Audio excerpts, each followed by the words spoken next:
What's going on, everybody? What up, what up? Are we all good? We're looking good. Frog Killer, what's up? Theoden's here. JT Vano, what up? No dates yet there, JT. Just prepping.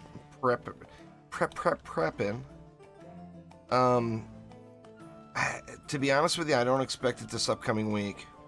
Now, there was no remote playtest this weekend, which generally the weekend before the update goes out, there won't be a remote playtest because they'll be to the point where they're fine-tuning things.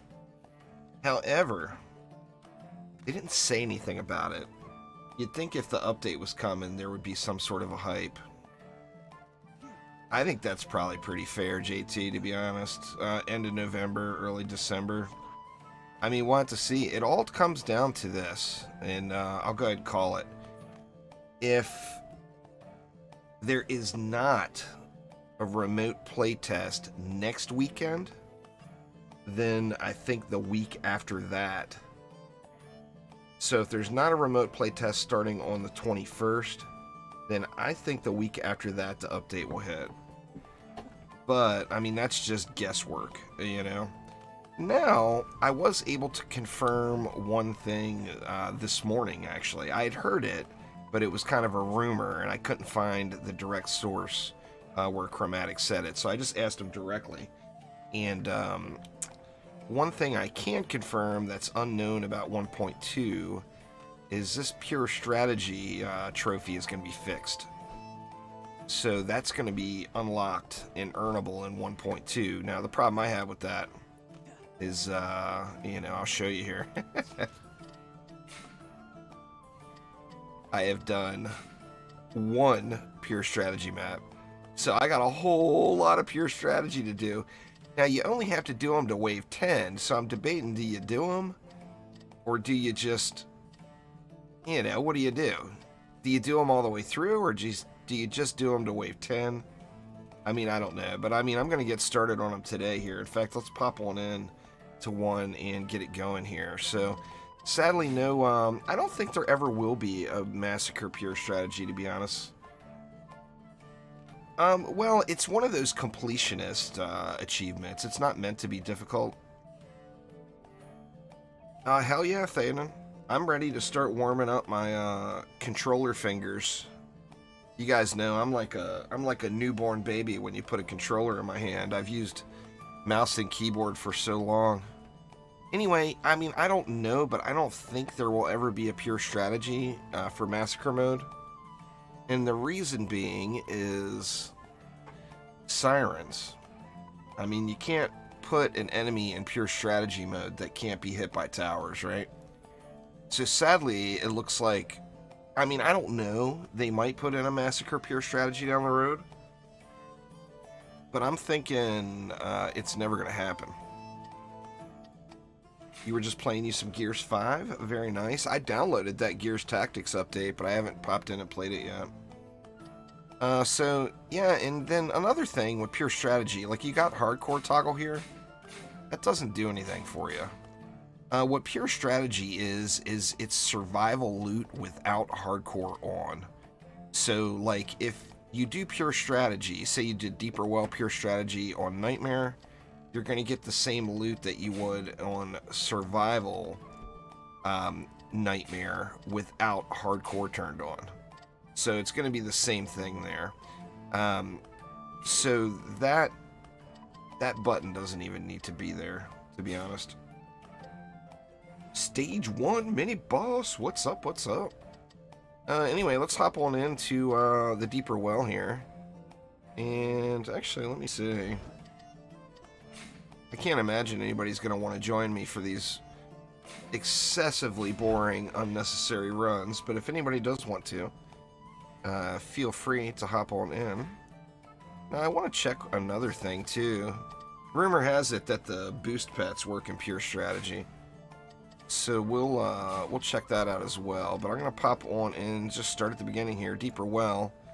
And we'll make it public. Sadly, I've never done it, so I got no option. Let's get it.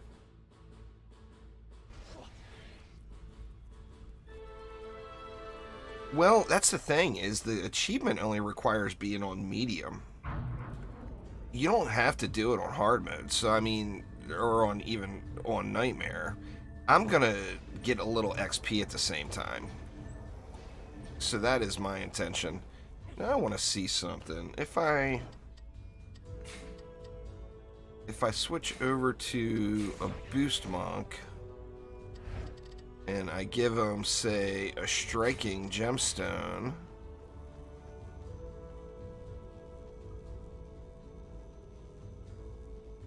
that striking gemstone isn't doing anything.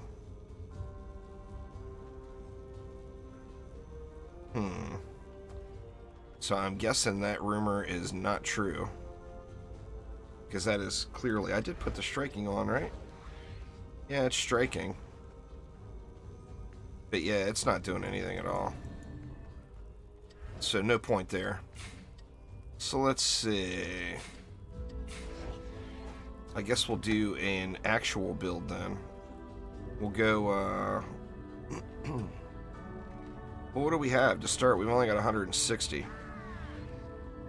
So we'll go lightning, pray we don't get a... Actually, that gives me enough for an explosive too. I was going to say, and pray we don't get a lightning immune enemy. Actually, I'm 20 short. Maybe for wave 1 we need to lose the auras and just go with the splodies.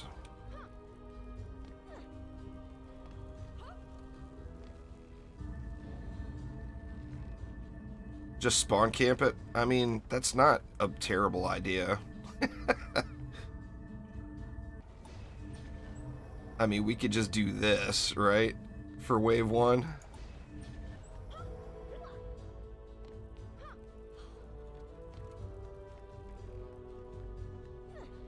Then we'll throw another one back here just to be safe. Because nothing's going to be physical immune, right? So we're good there. Yeah, let's just do it. Let me get somebody else in the deck here. Or I'm not even going to bother for wave 1. Oh, it's all good, Sinbad.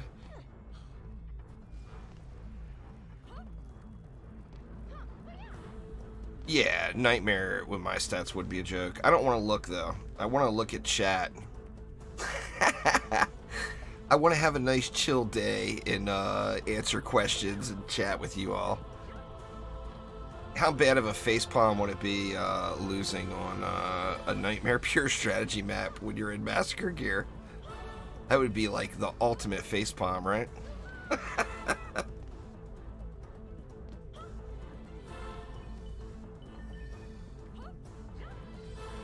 I mean, that's the thing. I don't think it's really going to speed the map up that much, to be honest.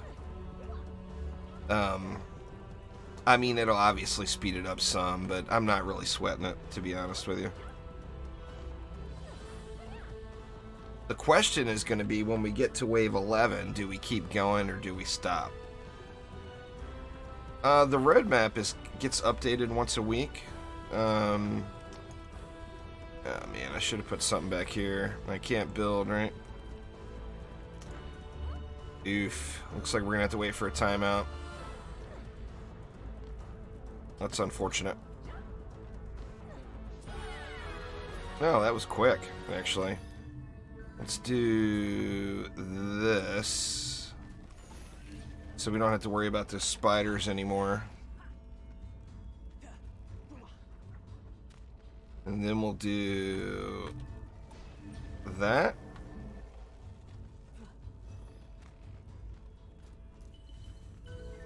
And we still got 40 DU left. We'll do that and that. And then we'll throw down a few DSTs and call it good, right? We got enough for 4 DSTs. I think this will be fine, to be honest with you.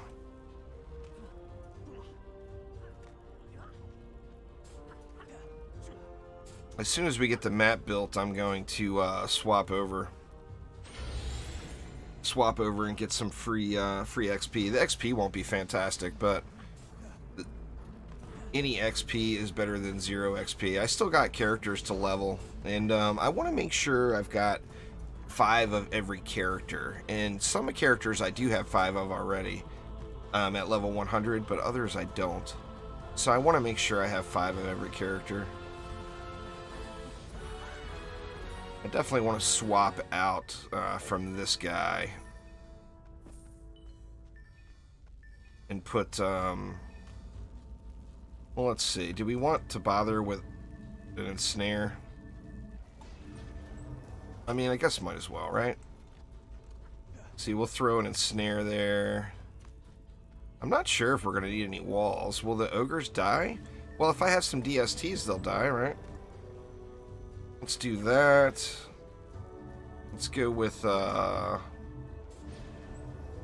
buff beam.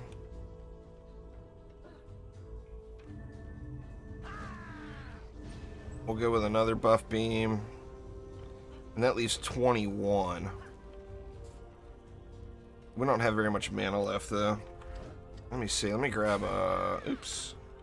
Let me grab a Tower Apprentice here. Man, is the serious downside about everybody...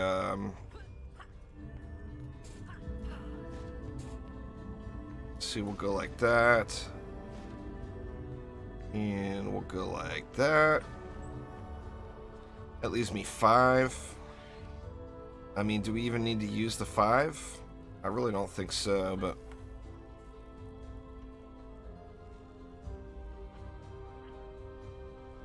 well, 1 for each defense. I mean, it's overkill. Big time. But it's basically, it would be future-proofing myself.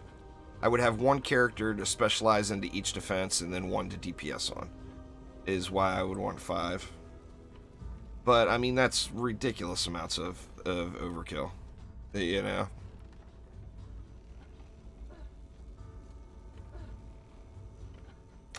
Seven Days to Die has got a new build on their experimental branch.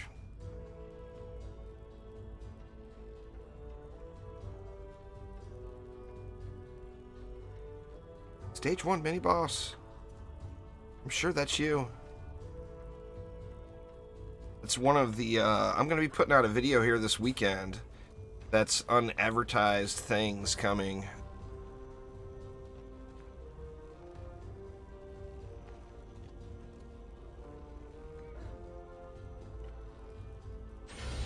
And one of the unadvertised things coming in 1.2 should be the host ready up. So anytime, oh, it's all good there, Bitty Boss. It'll be the host ready up. So anytime the host wants to start, the host can start. Now, that will result in some trolling, but it will also result in massive quality of life. So it's definitely a good thing. I guess I could have put, I'm not going to bother with it now. Let's see, let's get some lobes. Who do we have? We got trash tier loot. It's always important to have a level 100 trash tier loot, right? We got useless. Let's get, big grill. And we'll go... Let's go shorty, just in case. Alright, so let's see. It's not going to be a ton of XP, being only on Nightmare difficulty, but...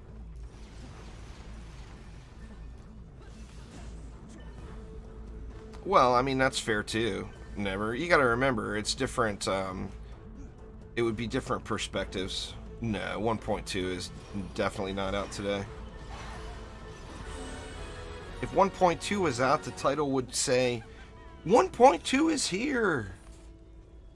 Let's go do Rift mode. Level 7 off 1 wave. Not too shabby, not too shabby. You can't kill me, even though I'm level 7. I can't even kill myself on this map. That's a win-win, right?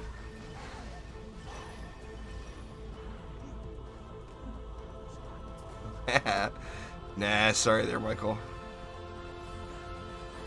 Well, I mean, that's true too, Never. It's 100% always more fun to play with friends in just about every co-op game, you know? I mean, who doesn't want to play with their friends?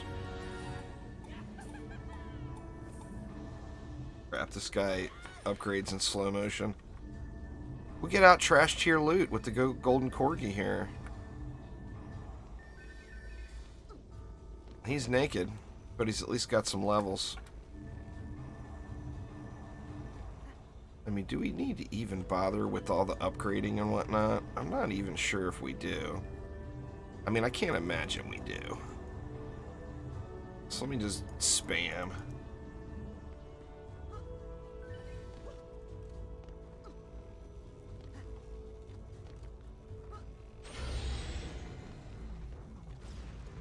Still not sure if you can get DDA. I mean, it's a fun game. You know, there's a lot of love for it, and there's a lot of hate for it. And the truth to the matter is if you play DDA based on its own merits, you're going to get your money's worth out of it, period. It's a good game. Where the trouble arises is when it's a player that's got 1,000 hours into DD2 or 1,000 hours into DD1, and they want it to be just like those games, and then it's not. And then that's when people get all negative. I mean, it's a $30 game that I personally have already got. Well, how many hours I got in it? I got 1,461 hours into the game as of right now for a $30 game. I mean, that's pretty damn good value, right? How many $30 games do you get 1,000 hours out of? So, I mean, based off of that, is there things that I would like to see differently? Hell yeah, there is.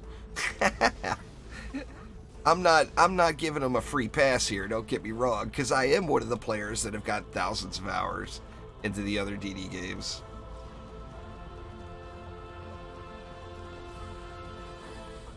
Oh, well, that sucks, Never. Well, I mean, it's time to make some new Dungeon Defenders friends, man. Join my Discord server, for God's sakes. Exclamation Discord in chat. There's, what, a couple thousand people that are all avid Dungeon Defenders players for the most part. I mean, not everyone, but most. We do play other games there too, but there's a lot of love for Dungeon Defenders products there.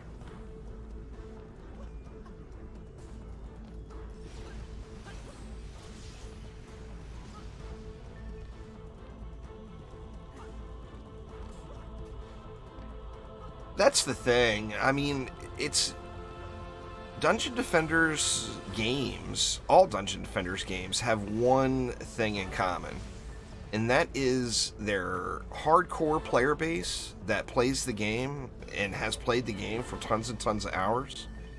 There's a lot of passion for the game. People that play the game long term love the game. And with that in mind, that brings harsh criticism, you know? So the game is not going to make anybody 100% happy. Any player that has played Dungeon Defenders or Dungeon Defenders 2 for a long period of time, they're going to have some complaints, you know?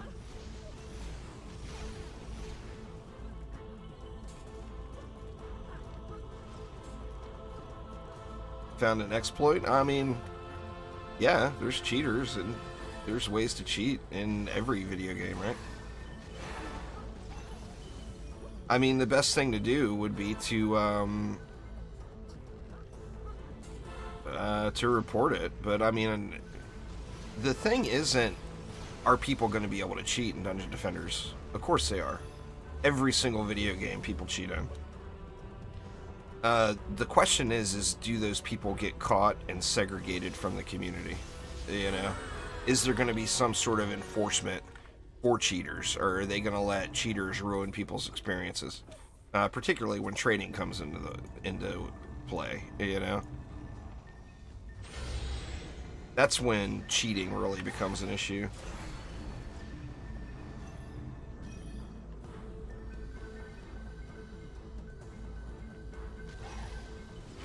Well, I mean, DD2 at this point has no enforcement of anything. You can basically do whatever you want. I mean, I hate to say it, but truth is truth.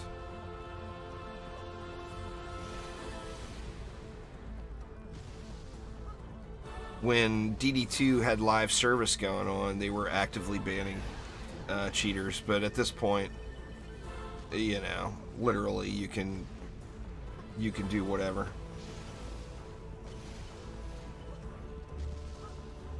Of course, ICE is going to ban me for saying that. I mean, if it's something that's like a flagrant, someone like hacking in millions and millions or billions of gold and giving it away to people in town or something like that, something super high profile like that, then yeah, ICE would smack them folks down pretty quick. He's not afraid to ban people by any means.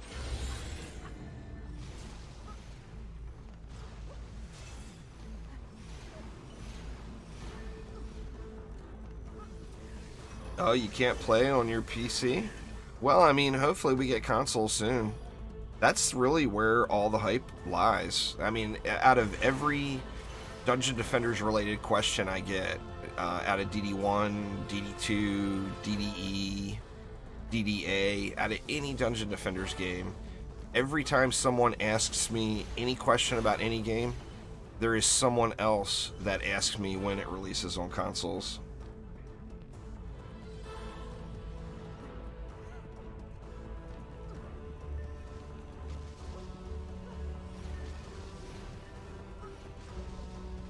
Well, I mean, it's a game, you know. Games, for people that want to cheat in games, they're gonna find a way. It's just how it is, you know. It's a video game, for God's sakes. It's like I said, the question isn't, can people do it? People can always do it. The question is will people get caught? And if they get caught, will they get banned, or will there be any repercussions? DD2 still runs pretty bad on PS4, sadly. This is a completely different game. As far as, like, the game engine and how the game runs. This game runs way better than DD2.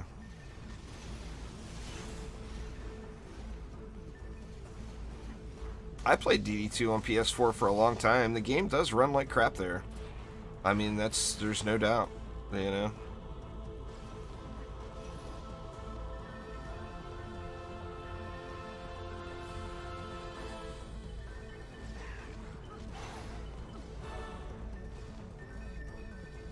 You guys have heard the story. Sadly, I don't have the video proof, because I would make a video about it now and laugh my ass off about it. But I rage quit DD2 on PlayStation live on stream when there was about a year in early access when PlayStation was my main account. And there were so many bugs with it and so many issues with it. I rage quit live on stream and said I'll never play on this goddamn piece of shit again. But it's gone. Twitch no longer holds VODs for that long, and apparently it was on Twitch. Well, right now it's just the base heroes and EV. Well, the EV is a base hero now. So in DDA at the moment there's just the 5 base heroes, but I mean the game is still in development, you know. It's not here yet. So the base game will probably only have those, but there will be more heroes, there's no doubt. I mean, there will be many more heroes. I mean, you figure you add in 2 heroes and 4 or 5 maps, you got yourself a DLC right there, right?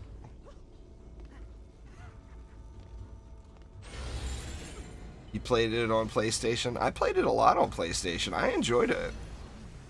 There's one thing that, I mean, I'm a PC gamer through and through. You guys all know that. But there's one thing that consoles offer that a PC just doesn't do it, and that is just quality of life and comfort. Being able to kick back with a controller. And see, I'm not a controller player. So for me, when I get a controller in my hand, it's kind of a big deal. Like on those, the only game I've used a controller on over the last bunch of years is, you guys can look back on that Hades live stream, or the several Hades live streams that I was doing. And there was times where people said I was talking too quietly, or that they couldn't hear me. It's not that I was talking too quietly. It's that I'm not used to playing with a controller, and I was completely kicked back, way far away from my microphone. That's what the deal was, you know? Well, it's a new game, so you can't compare it to the other games there, Weeb. We don't know what characters will be added, but saying the rest, you can't do that. You can't compare it to an old game when it's a new product, you know? I mean, I'm hoping there's going to be new characters and not just the same old crap. I mean, not that I don't want a summoner and a gun witch and other characters from DD1 and DD2, because I do. But I mean, I want new stuff that I've never played before in any Dungeon Defenders game, personally. That's what would really separate this game and make it its own. If they keep releasing old content, by old content I mean old heroes, old maps, it's always, the game will always be referred to as a remake. It just will. What's going on there, the boss? Long time no see. How's things?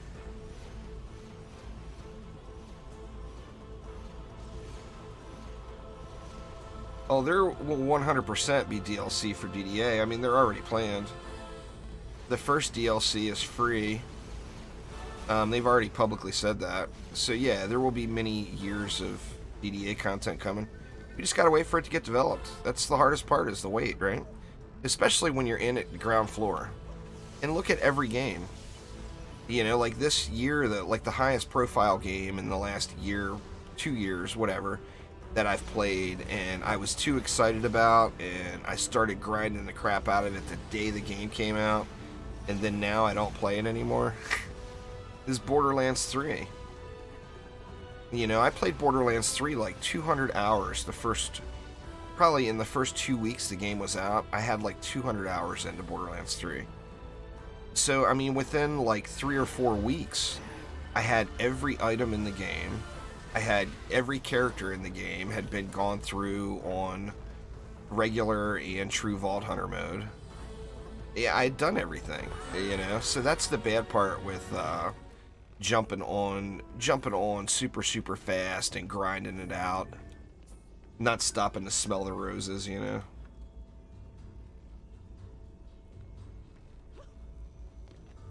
Well, I mean, that's all. Now, community development, I agree 100%, Torin. We don't need Crystal Dimension, though. We need new stuff. Give us something to separate this from the other games. If we want to play Crystal Dimension, we've got Crystal Dimension. It's in DD1. There's no reason for it to be in DDA, you know? We got too much of that already, in my personal opinion. I know a lot of people want to see a lot of those old maps, but in my opinion, we got way too much of that already. I mean, they promised early on that the game would be 50% new maps, 50% old maps. Well, there's 15 maps in the game, and there's 5 new ones. That is not 50-50. You know? I want new stuff. I want a new game and a new experience and a new adventure. Personally. Now, of course, that's me personally, as a player that's been playing Dungeon Defenders games the whole time over the last 8-9 years. But someone who hasn't played since DD1 and sees, oh, there's a remake. To them, it's a remake, and they want all the old stuff. But, I mean, if they want to separate this as its own product, it's got to have new stuff. It just does. Well, consoles never got all of the Dungeon Defenders updates. What's going on there, Mr. Jones? Do I think we will get a second hero deck? I mean, I gotta imagine that's probably pretty low on the radar, but I do think it would be awesome.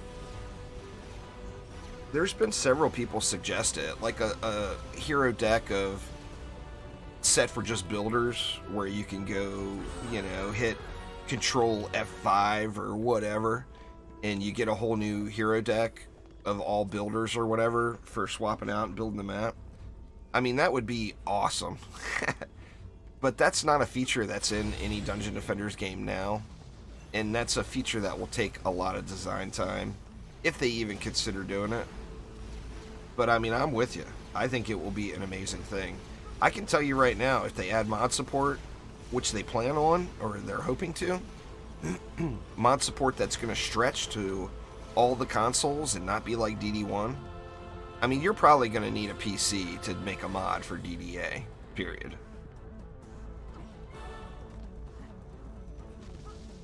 I've got one monk for range that I absolutely never use, Angus. So I do have a range monk as well that I never use it. The diminishing returns on range are so absurd. The people that are saying, you know, hey, here's my build, you need 6,000 range on your Rs to do the build. You could do the same build with 4,000 and be fine. On like 99% of those builds I've seen where the people have big range. So, I mean, I do have a range monk, and I never use it.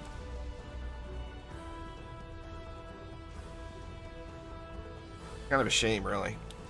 Oh, crap, we're at wave 16.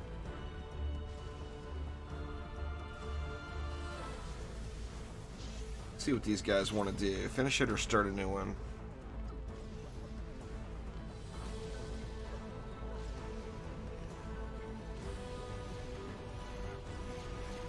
I personally wouldn't do that if you're at 3K already, Angus.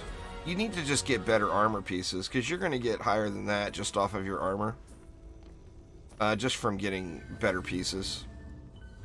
If you're not capped out yet at end game, 3,000 range is enough to do everything. Yeah, I'm rocking the golden corgi, Phil, because you know what? I decided I was going to level trash tier loot. So Mr. Trash Tier Loot is gonna be level 100. Sorry, I'm always picking on Phil and his corgis. The corgi is a delight, Phil. I feel honored that I won one. I won this bad boy legit. This wasn't no freebie. 79 right now with low mythical gear. What's the fastest way to level? I actually have a video about it. If you can competently clear survival maps are the fastest way to level. If you don't want to dump that kind of time into survival maps, well, and even let me continue that, doing survival maps, you want to be able to do wave 20 starts. Not wave 23 starts. Wave 23 starts is where you start for loot. For XP, you're going to get more XP per hour if you do wave 20 starts. Because you don't have that build time and you get a few more waves worth of XP out of it. It evens out as far as XP per hour right at 19. Yeah, wave 20 to 25 glitter helm is the shit. That's a great place to get some levels. In fact, I mean, even just doing Nightmare Hardcore Mix Mode, wave 20 to 25 is a decent chunk of XP. Now, if you've got an optimized group that is speedrunning, then you'd want to do bosses. So, like the summit on campaign, if you have a 4-player group that can run it super fast, then you're gonna end up doing pretty well, because you get. I mean, you always want to go in a group if you can, because there's a straight XP and loot modifier.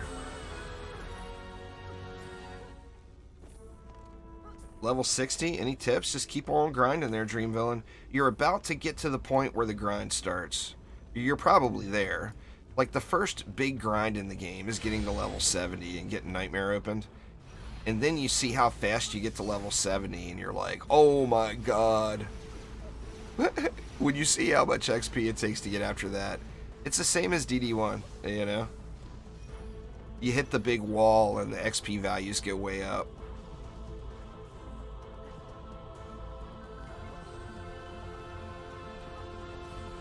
Yeah, I heard a rumor that this golden corgi was going to bring me some good luck today, Phil. Give me lots and lots of fat loots and enjoyment.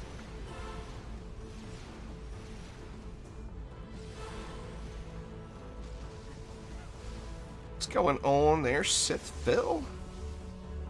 We got double filled here. We got Philomancer, and we've got the Sith Lord himself, Mr. Raiden 747.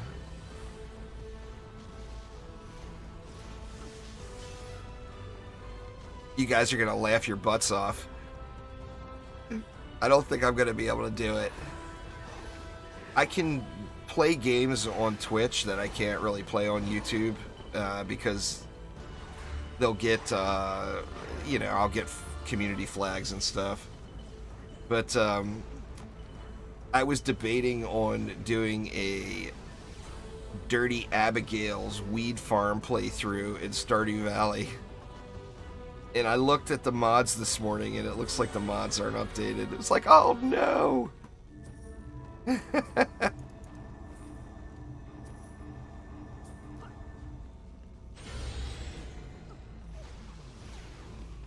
been busy lately at work? That's fair. I mean, you gotta work. Set up a second account and getting up to speed. Nice. I've got a second account. Actually, I have 3 accounts. I've got a second account that is my wife's account, and it became my second account because my wife became addicted to zoo management games. She's playing a free-to-play one right now, which has got a terrible free-to-play business model, but she loves the game. Refuses to spend any money on it because they don't have any entry tier packages. But called Zoo 2 Animal Park or something like that. She just loves that game. In fact, it's set right here. Her laptop is going and it can look at me because every 2 hours I'm supposed to go around and click on all the little ice cream vendors and stuff to collect her money. That way when she gets home from work, she'll have money to spend on new stuff.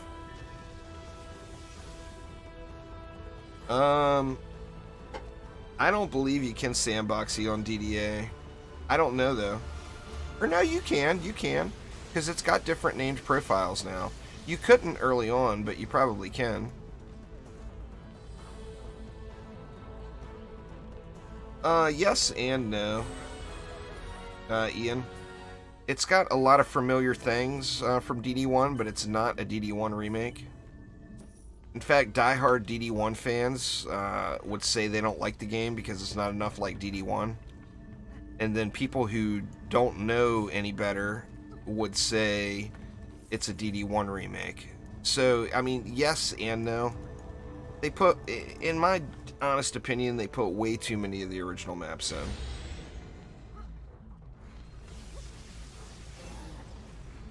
What's coming in the patch that's significant? There's Rift mode, which is an entirely new difficulty in game mode.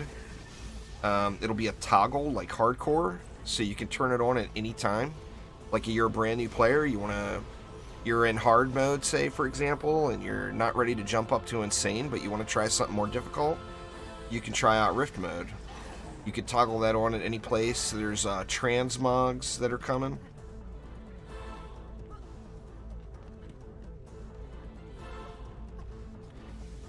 You'll put over 1,000 hours into this game too, Ian. I just mentioned it a minute ago. Right now I'm at 1,461 hours played on Steam. For a $30 game, that's pretty damn good as far as entertainment value per hour of enjoyment, right? And this isn't my only account. I mean, I've got probably 150 hours into an alt account that all I do is replays of no, the price of DDA did not go up unless there's something I don't know about, which I'm pretty sure something like that I would know about. So that is definitely not a thing. Morton, holy crap, man, thank you so much. I appreciate it an absolute ton.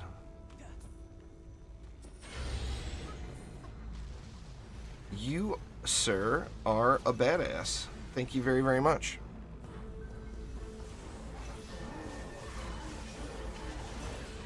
Well, thanks, Sarah Morton. I appreciate it.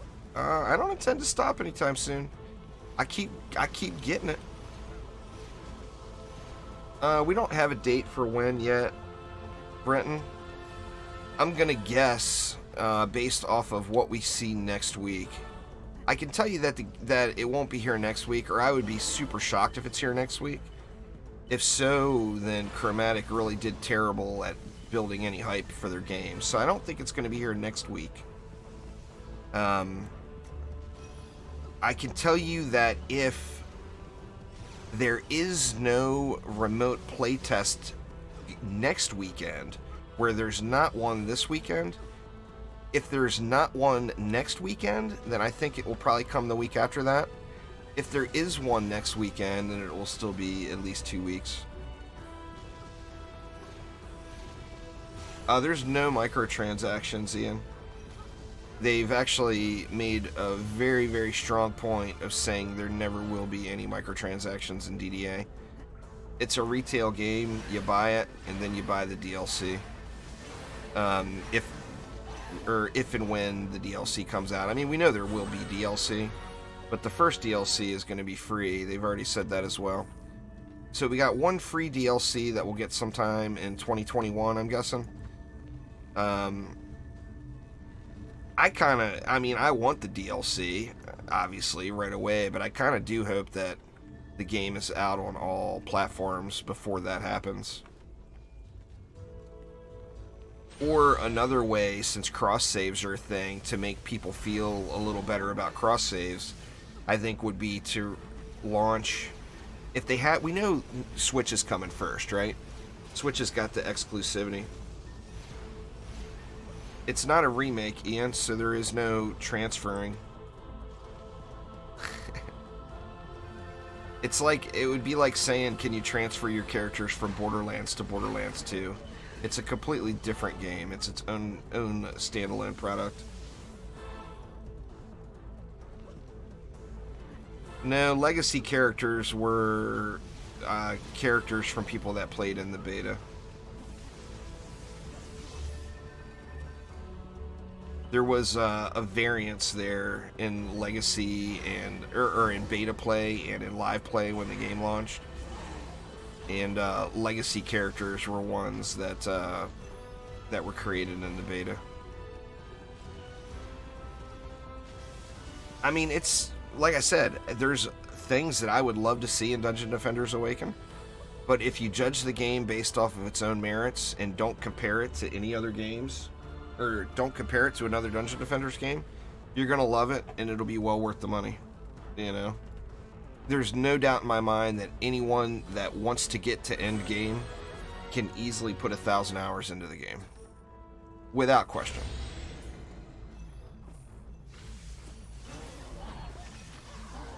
And on the same note, say you don't want to grind and you just want it to the experience. You can play through all the difficulties. Never. Thank you so much as well. Good Lord, man. You guys are out of control today. Thanks a ton, y'all. What was I saying? I don't remember.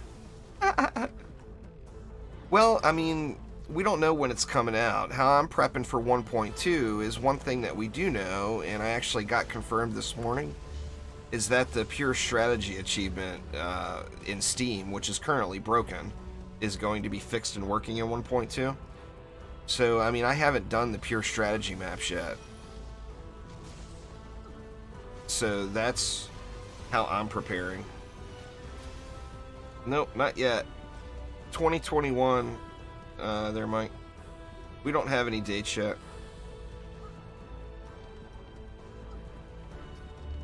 Yeah, I mean, there you go, Richard. Hasn't played since about 2 weeks after Massacre came out, and you've got over 900 hours. This is a golden corgi. It is a special cosmetic pet that is given away during the chromatic dev streams, and I was lucky enough to win one, and everybody yelled rigged, let me tell you. It was a legit win, y'all. I entered the code and won just like anybody else would. But everybody was yelling rigged.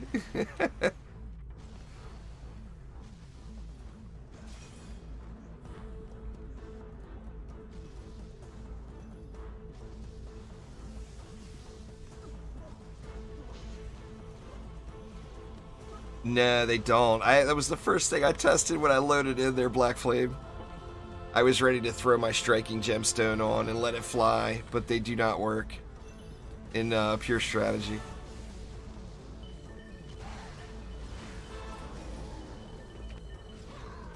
Well, it's the loot grind, Frankie. It's like DD1. I mean, I've been trying to get an Ultimate Plus Plus dice pet in Dungeon Defenders 1 for like 5 years.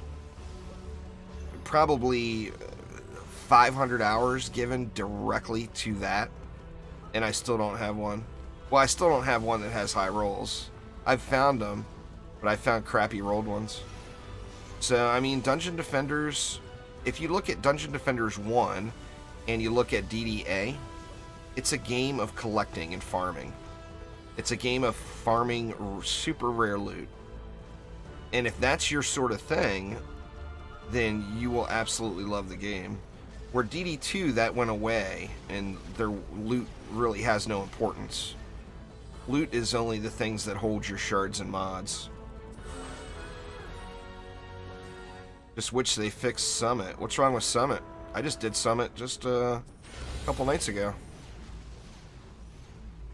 Right, man. I'm sitting here leveling heroes. I didn't spend all the DU. What a facepalm.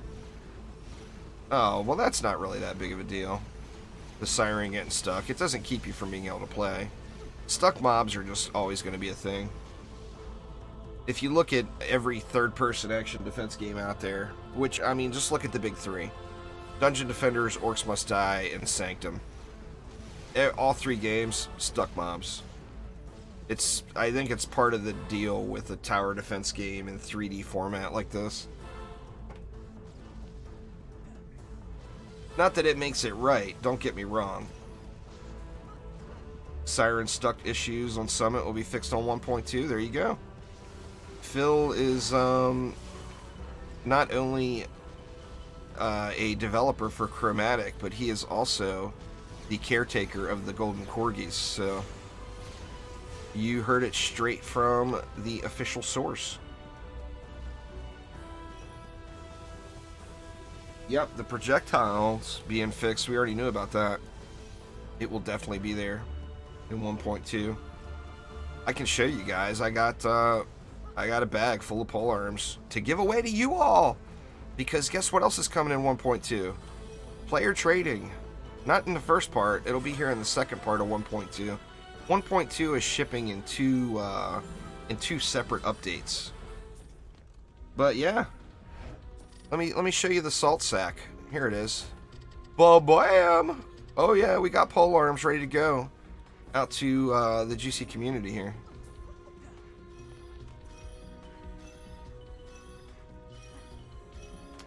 Well, I mean, it's a holiday season. I don't think any game is going to be releasing any updates at the end of December. Believe it or not, as much as we would like to just drive Phil into working 1 million hours a month, during the holiday season, we got to give him a little time, you know. Let him go pet the corgis and whatnot.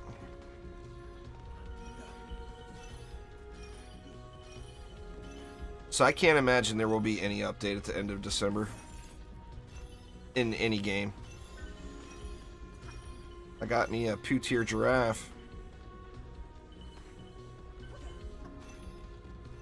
Needs a Santa corgi?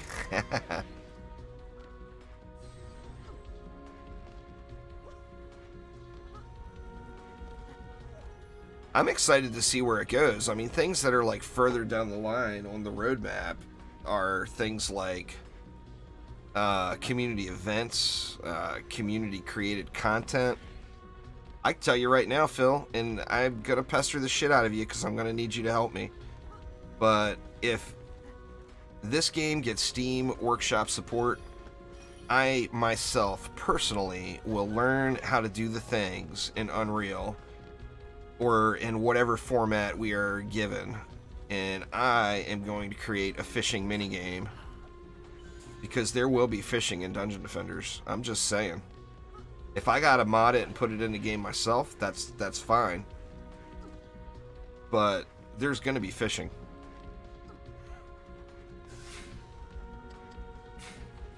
All right, let's head on and do the next one. I mean, where do you fish is the question, you know? You would fish in, make sure no trash loot got picked up. Yep, trash loot did get picked up.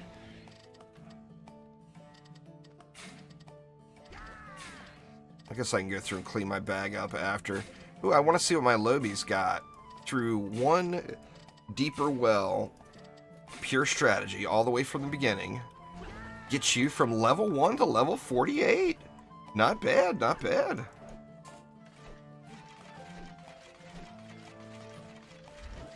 Alright, well, let's set our deck up here for the next one. We didn't need any walls. I don't think we're going to need any walls through this at all. So let's go, we'll go a buff beamer. We'll go with a tower apprentice. A traptress. And, of course, some auras. Cross saves will be a thing right as they launch, Frankie. Cross-platform is something that is going to require a little love from Sony and Microsoft. I really hope those become a thing. I think every single co-op game made, literally every single one, would only benefit from crossplay. I mean, it's going to create a better user experience for every single player, in my personal opinion. Oop. Public. We'll fire it up, see if anybody sticks it out.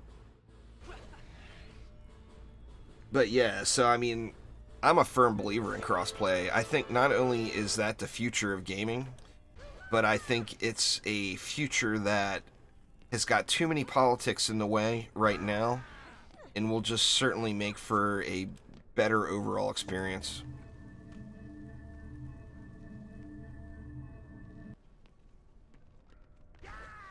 For everyone involved. I really believe that. I was actually hoping that for the cross-save thing, they were going to test it on DD2, but it's a completely different system. So, there's no reason to think that they would. But, if they had DD2 cross-saves... Wow, it lets me get really close on this one for some reason. Doesn't really feel quite right. Sadly, I can't pop Adrenaline Rush and run over here. Shoot, I need 10 more mana.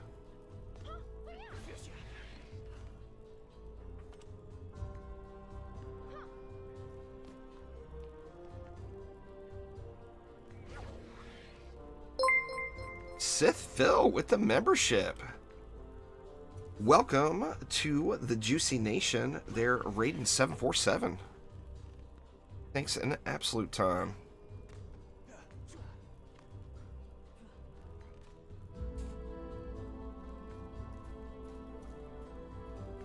It's actually medium or higher. There's no Massacre pure strategy.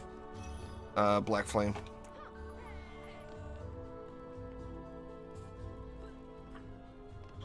That all of it? I think that's all of it. I don't think there will be. I mean, I don't see how it would fit, to be honest. I mean, there might be. I hope there is. But I don't see how it's going to fit. Well, because pure strategy, you can't attack or do anything. And there's enemies in Massacre that towers won't hit.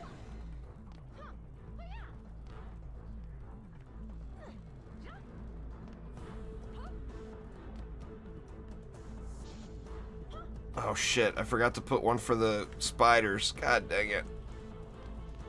Boo.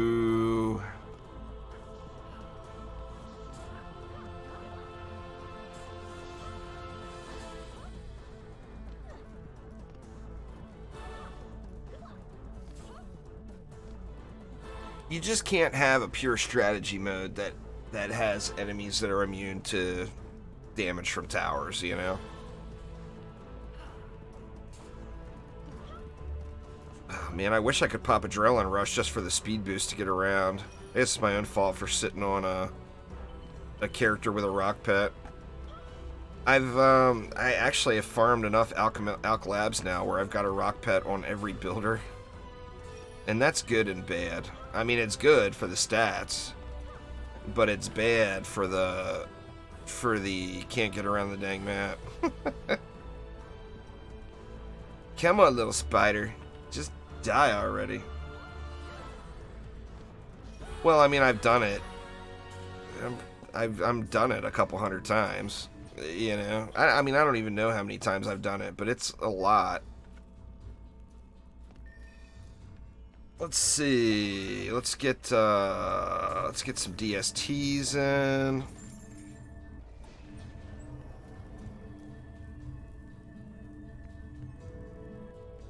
Let's see. Let's move them up a little bit.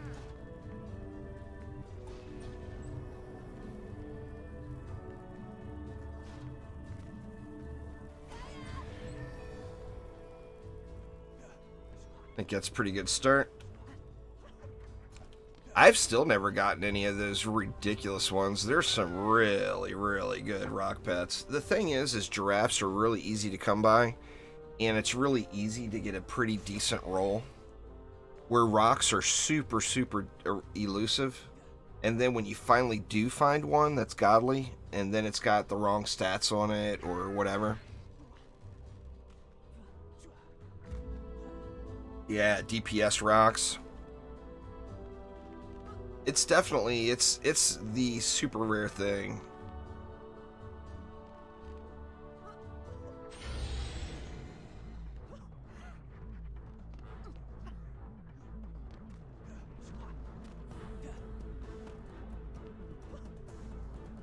Now, we're talking about the rock pet, not the gemstones. The Mistamines is the rock pet. The gemstones are a different thing altogether. The gemstones are the guardian pets from DD1. So you remember the guardian pets in DD1. That's what gemstones are, basically. Level up? You could have leveled up.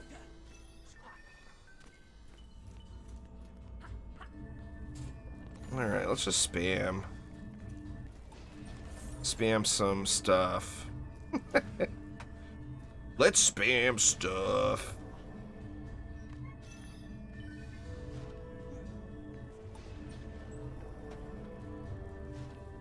Did we spam it real good? We spammed it pretty good. Let's spam some more.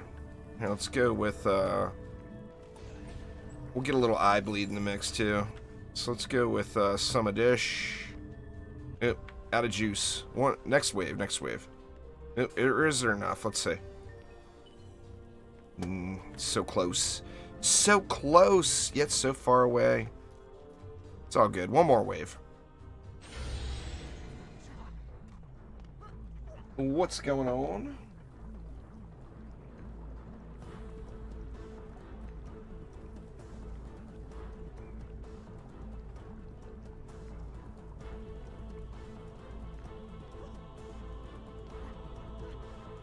Go, go! Flame bursts. DSTs poorly placed. Now you look at it from the top down, it's like, man, it's like a drunk driver placing these things.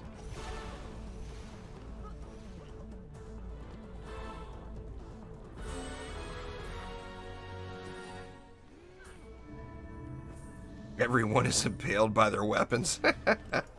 Youch. Alright, let's get all Boostalicious here with a little overclock action. We got 4 left. What do we want to do with 4? I mean, there's really nothing to do. We could throw maybe an Inferno in just for lulz. Just to see the fire. And then let's get some characters to level up here. Where were we? We were on Trash Tier Loot, of course. But, of course, we had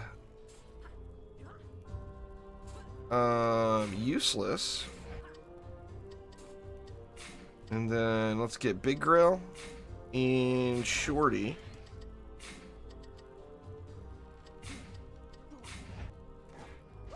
And there we go. Get some more XP. I wonder what they'll get. I mean, obviously, these are Act 1 maps. So there's not going to be a whole lot of XP to be had here, you know?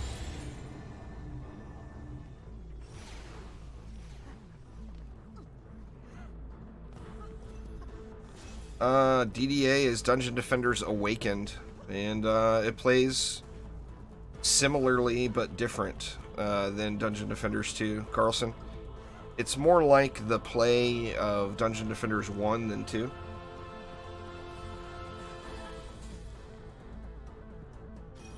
Chromatic going back to the roots on this one.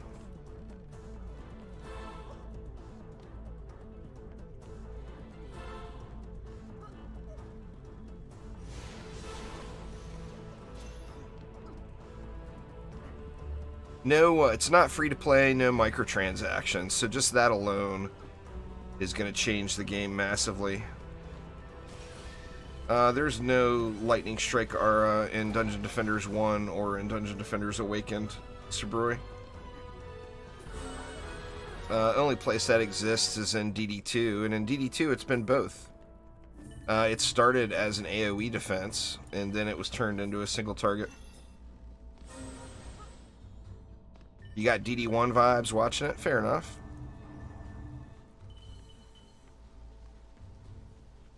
It's DD1-ish, that's for sure.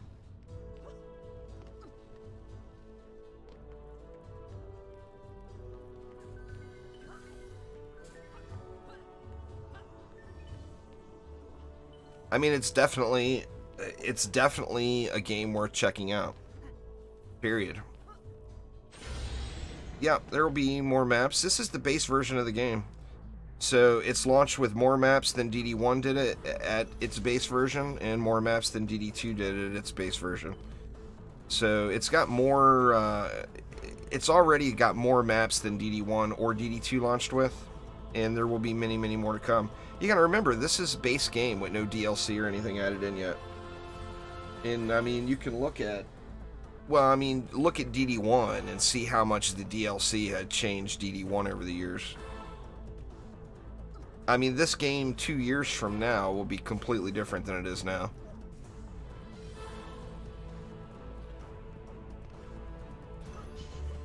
Oh, the Electric Aura. Sorry. Yeah, you confused me by calling it an LSA. Yeah, the Electric Aura is AoE. And it's true AoE, unlike DD2's AoE. It will hit all the targets. DD2 AoE defenses have a 10 target limit.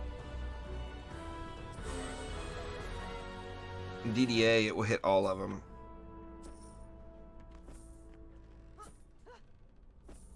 So good stuff there for sure.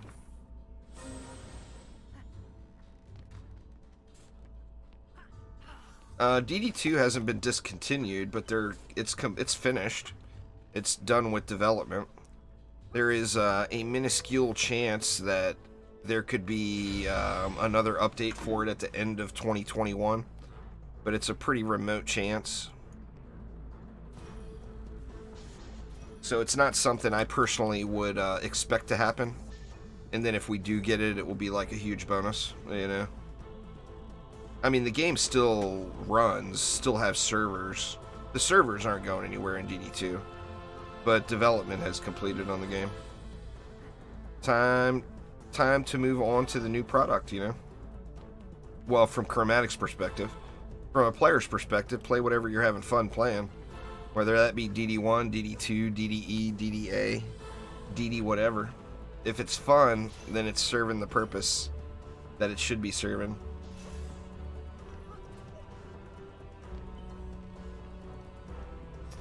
It's not about upgrades, name goes here. People focus on the max upgrades way too much. It's about the base rolls. And remember, any stat on armors and additionally going to get the set bonus on top of it. So if you get 100 more points on, say, your defense power on a piece of armor, it's actually going to be getting 140 because it's going to have the set bonus on top of it. But if you combine high roll stats and high upgrade amounts, that's it's significant. I mean, getting to 8K is tough. It requires almost perfect pieces. But getting to 7K isn't too tough. Holy crap, Nate Lucas and Theoden. We got 2 new members. welcome, y'all. Theoden, of course, or Jordan, I know, has been a member already. But welcome to the Juicy Nation. I do appreciate you all's support an absolute ton.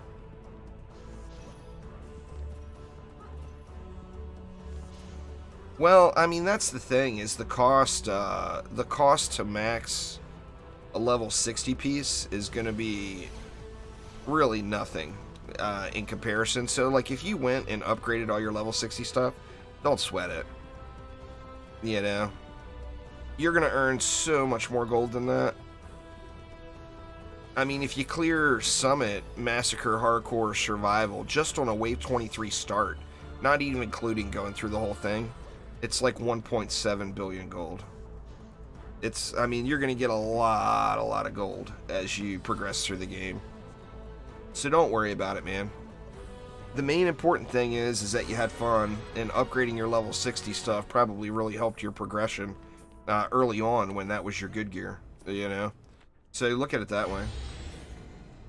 What's going on there, Citro? How you doing? Welcome to the stream. Yeah, I mean, you get a super high roll Massacre godly tier pet with a lot of upgrades on it. It's going to cost you 15 bill to upgrade one piece, one item. I mean, that's the sink, right? That's the gold sink. The day that Massacre came out, or I don't want to say the day, but the week, say, that Massacre Survival launched, I spent over 300 billion gold. Or was it 300 million? I don't remember. It was 300 million or 300. It had to have been 300 million. Yeah, 300 million. But yeah, I spent 300 million gold on, was it million? I don't know. I gotta look and see how much gold I have now. I forgot. Good lord. It's been too long. I've forgotten how the gold works. I can't see it now. Yeah, it was 300 billion. I spent 300 billion gold in the first week. Yeah, I just said it. You get like 1.7 bill for doing a Wave 23 start and Summit. I still haven't gotten back up to that. My problem is I got a pet problem. You guys know. I spend too much money, too much gold in game on pets that I'm not going to use. Or I'll spend 10 billion gold on a pet with, say, 300 upgrades, and then in the next map I'll get one with 301 upgrades, and I'll spend another 10 billion on that. Yeah, I've only got 196 billion now, so, I mean, I've got serious spending problems. I spend that gold. I had the same thing in DD2. You guys have seen it over the years in DD2. I would spend so much gold. I do the same thing in DDA. I'm not afraid to spend. If you got it, use it, right? Hoarding it isn't doing anything.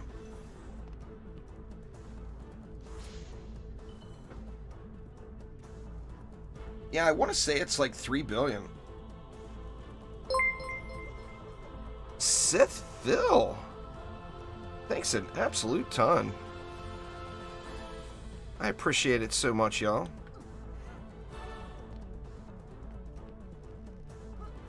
Well, it's just a matter of the grind, you know. Everybody that grinds the game is going to have a ton of gold. I mean, there's several people in the trillions now. I mean, there's several people that just I know of that are in the trillions now. I'm sure there's countless more. It's, you know, it's a grind game. If you're gonna get that top-notch, top-tier loot, you're gonna grind, which means you're gonna have a ton of gold. You're just not gonna get lucky and have every piece be super high-end. And the question is do you need every piece to be super high-end? Well, of course you don't. But do you want every piece to be super high-end? Of course you do. No, there's no servers in DDA, Sabroy. It's peer-to-peer hosting. So everything is done peer-to-peer, just like DD1. Literally, almost every base feature of the game can be compared directly to DD1. It's not a live service free-to-play game. It never will be. I mean, a community area I think would be cool, but remember, that would require a server. And then we lose the luxury of the peer-to-peer hosting.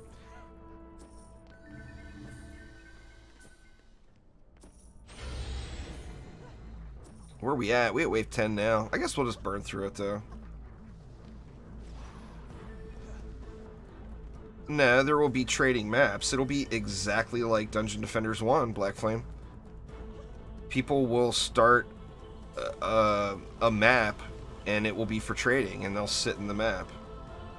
And people can come and buy from them. You can't count on Discord for that stuff. Discord on every game is like... Well, there was a statistic, and it's been a while since I've looked at this, but there was a statistic out there that said about 3% of the overall player base will use Discord. I actually brought that stat up to an old trendy employee back a couple of years ago, and he said it is nowhere near that high. So it's definitely 100% not about Discord in any way, shape, or form. Because the majority, and I mean like the 97% plus majority, don't use Discord. So it'll be go to the browser. I mean, thinking ahead, they would let you make shops like in DD1 where you can just create a game and sit in your tavern. That would be the ideal thing, to make it exactly like DD1's shop system, where you put stuff up for trade and then sit in your tavern, and it shows on the browser where people can just join. And trading in DD1 has been wildly successful and has gone for many, many years exactly like that. So, I mean, and I don't know how they'll implement it, but in my mind, that would be very ideal. If they don't have that, then it'll be people sitting in maps.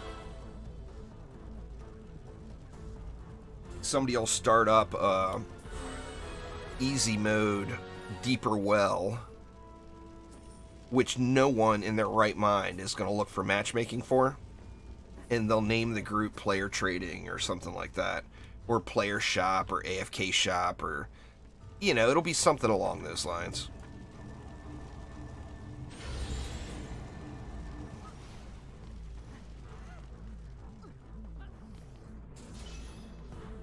Oh, that's fair. Yeah, in DD1, there's an entirely separate browser. If you go to open the browser to look for a game, there's an entirely separate browser that's only shops. So you, open up the regular browser, and then there's a button that says View Shops. You click that, and all it shows is shops, and it's people that are hosting the match and selling their goods. And it's a great system. Most of the time, the player that's selling is actually AFK. So, you load in, you see the items for sale, what they're listed at, and you can buy them or not,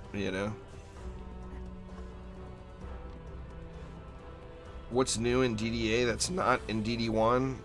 A hero deck. There's 5 new maps right now. There's a bunch of new challenges. There's massacre difficulty. This next update that's coming, update 1.2, is bringing Rift mode. None of that was in DD1. I'm hoping down the road there will be new heroes that haven't been in DD1 or DD2.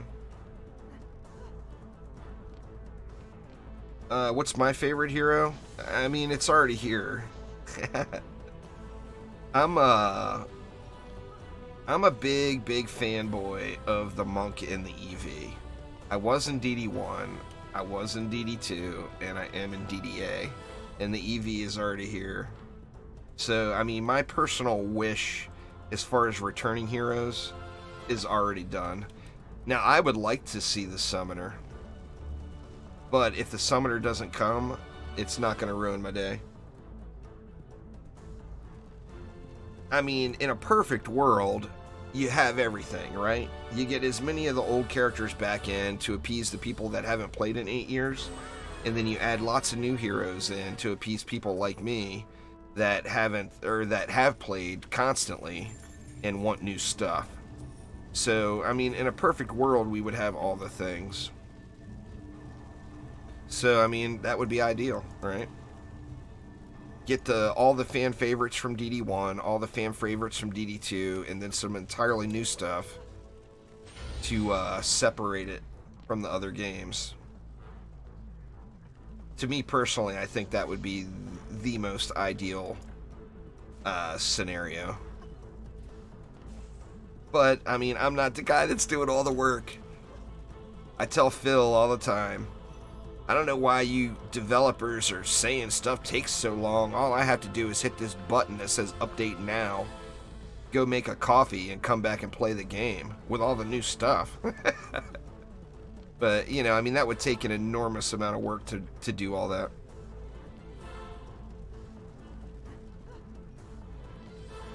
So, I mean, we'll see. I think it depends a lot on, you know, how much content Dungeon Defenders Awaken gets is going to depend on its success when it launches on consoles.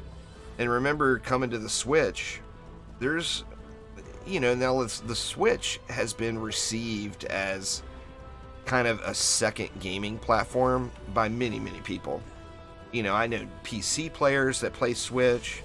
I know Xbox players that play Switch. I know PlayStation players that play Switch. But the other thing to remember is that Switch or Nintendo products, period, are appealing to a different market. And there's a lot of players that are diehard Nintendo fans. Well, this is going to be an entirely new thing to them. And I mean, the launch could be huge. It could be massive. You almost always go for the Switch if you can. I mean, it offers a big convenience, you know? I don't play the Switch enough. I really should play it more. Just to get used to DDA. I mean, I've got a Switch. Just to get used to using the controls and everything. I think my problem is I'm used to playing either on a 32-inch monitor or on a big TV, whether I'm playing PC or console. So, like, when I do play the Switch now, I normally don't have it in handheld mode. But I know many people that they're all about that handheld mode, you know? I just need to use it. I need to get a game on the Switch right now that is a game that I know I'll enjoy and I'll play over the coming months. And yeah, I'm just sitting here trying to repair this. I keep forgetting pure strategy. But yeah, anyway, getting a game that that I'll definitely put some time into and just get used to using it in the different handheld modes and stuff. When I pick it up now and I launch a game in handheld mode, everything looks too small, you know? But it's a matter of getting used to it. Back when I worked at the casino, I played games on my tablet all the time. So if the Switch would have been around then, the Switch would have been a wonderful contender for me back then. But nowadays, you know, I hate to say it, but my PlayStation doesn't get much love. In fact, I don't even think it's been turned on in probably half a year. It's kind of sad to say. My Xbox gets use every day from my wife mainly, but it does get used every day. But my PC gets used more hours a day than it would probably like to. And it just, you know, it comes around to what you're used to and what your, you know, just what your habits are, you know. I'm a mouse and keyboard guy. Any game that I use a controller for, it just feels a little weird. It feels a little off. But it's just a matter of gotta get used to using it, you know. I tell you what game that's upcoming that I might consider using a gamepad, besides the obvious being DDA on the Switch, is Everspace 2. Any of you all that are into the flying type games that were disappointed by Squadrons particularly, Everspace 2, it's gonna be so good. It's gonna be so good, y'all. They've turned it into a looter shooter, so it's not like Everspace 1. Think Borderlands in space with loot. I mean, that sounds so exciting to me, but to top it all off, I did get access to their prototype that was available during the PAX conventions and stuff. I got access to that and played it, and the ships handle so good. So Everspace 2, man, that's going to be a good one. But I may end up playing that with a gamepad. I'm not sure. I usually, if I do play something with a controller, I usually use an Xbox controller.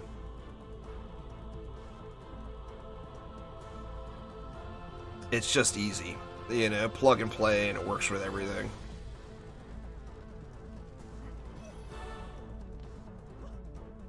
After this next update, that's one of the... right now, the controller needs a little love in DDA. And that's one of the things that will be in Update 1.2. There's several things in 1.2 that are not, like, regularly talked about. And that a lot of people don't even know about, probably. One of them would be all the achievements will be earnable, so we'll be able to get this pure strategy achievement. That's what I'm doing here right now, prepping for. We've also got the host ready up, meaning that if the host makes a game and builds and people aren't hitting G, the host can ready up for the entire group. And then another thing is 100% controller support. The controller support is going to be completely dialed in. I mean, it may still end up getting tweaks in the future. Tavern difficulty, that was the next thing on the list there, Phil. I'm actually going to be putting out a video tomorrow, either tomorrow or the next day, that's going over kind of the hidden things that will be coming to DDA that people aren't talking about. And those are all things. You know, the tavern difficulty. You'll be able to select the difficulty of the tavern and actually see what your weapons are doing on the dummy. I mean, that right there, that's huge, right?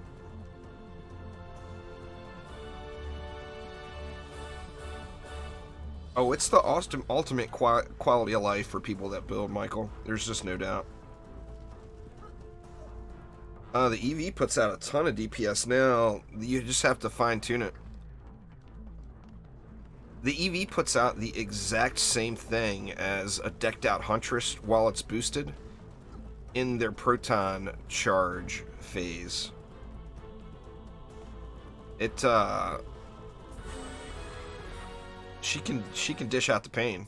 It's just you have to get geared proper. Her base damage scaling is bad. So, like, you gotta have the weapon from Throne Room. You gotta have the hero damage stacked up. Or the attack stats stacked up. You've gotta have all that.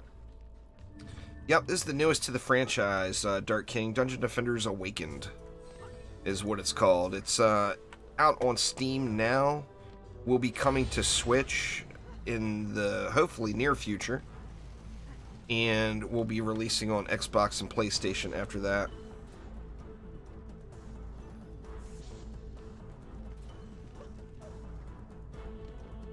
A lot of optimization and bug fixes, yeah. It would be pretty awesome, Phil, if, you know, I mean, obviously, would probably have to talk to Higgs about that, but, you know, I'm making that the features coming in Update 1.2 that you may not know about because no one talks about it. I'm going to be putting that video out. It'd be really nice if I knew some of those bug fixes and stuff, you know? Hint, hint, gouge, gouge. Spill all the beans, Phil. Give me your changelog. Okay, I'm not going to get the changelog. I realize that. But, you know, you can feel free to tell me and I can put it all in that video. golden corgi really stands out. Very nice. Well, I mean, it's a hot item, right? Free look camera would be incredible, Phil, and then I could really appreciate this golden corgi. But since I don't have a free look camera, it makes it a little tough. All the characters have double jump in DDA. Citro, it's probably the best quality of life addition as far as base mobility goes in the entire game. Every character has double jump. That's awesome. I want to double jump. And I can double jump on everybody. Free look is on the list somewhere. You know, we could get that frontal view then. I mean, right now, the only view I can get is Corgi butt. You know, and Corgi butt is not what we want to look at. We want to see that the cute face of his. You know what I'm saying there, Phil? We want to see cute Corgi faces.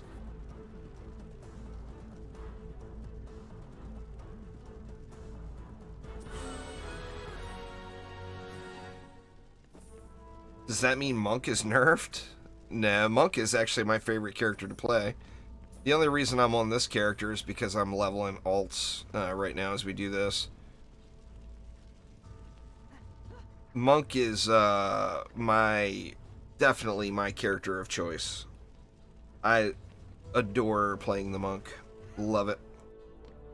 I do wish that Monk looked like Dungeon Defenders too. Does builder bonus apply in pure strat? I don't know. We can see. That'll be easy to check. Let's turn on defense damage. And then I'll pop on an apprentice. Actually, I guess I could have just looked at the tooltips.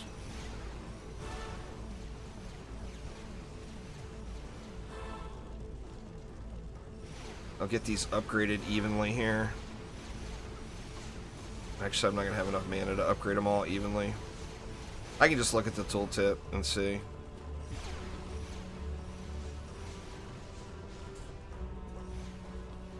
It should, right? Or maybe not.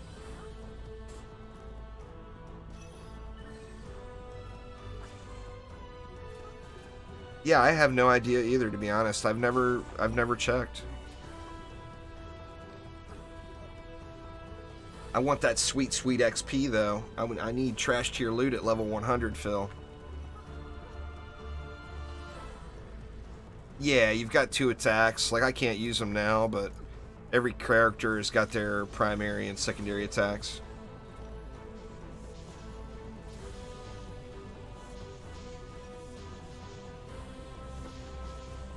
The Huntress gets screwed. The Huntress's secondary attack in DD1 and in DDA is Reload. Reload should be automatic, in my opinion. Or like a press R to do, or something like that, like most games. I hate having that as an ability. I feel like the Huntress gets screwed.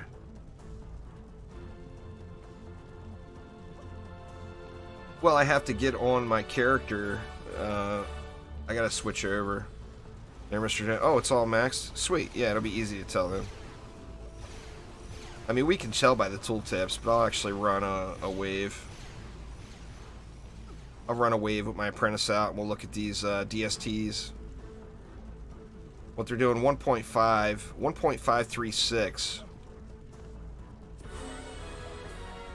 Let's see. Oh, look, Big Grill's level 70. She nightmare ready now.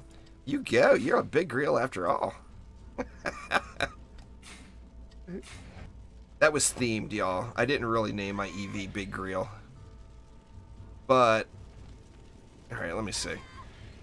Let's look at the tooltip first. 1.2 damage per second. 1.6, yeah, so it looks like it applies. Let's look at the damage on the enemies when they roll out. Anyway, I made a whole set of characters making fun of the shorty character models.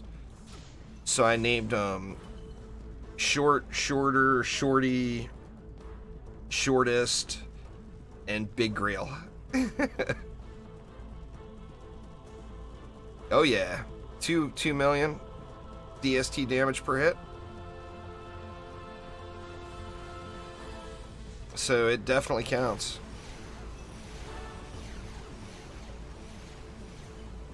I'm wondering if it should. I don't know if it did in DD1. I'm assuming it did, but I don't really know. I don't have a problem with it counting, to be honest.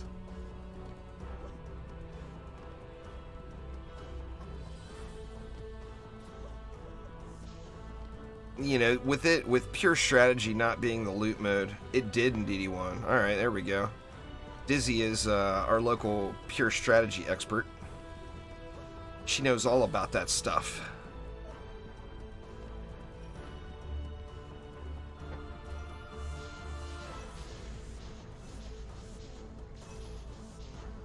Turn the numbers back off now.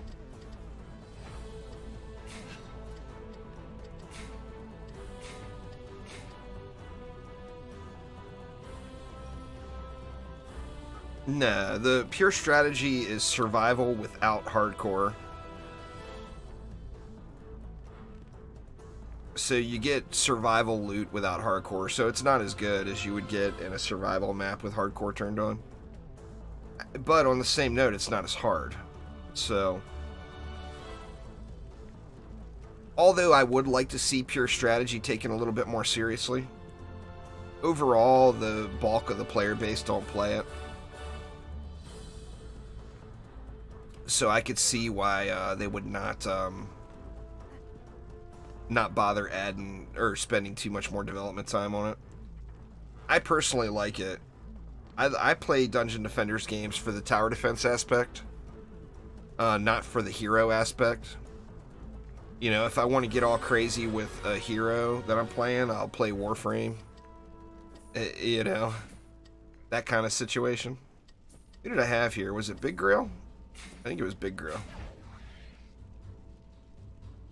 See, Trash Tier Loot still at level 94, though. He's got some work to do.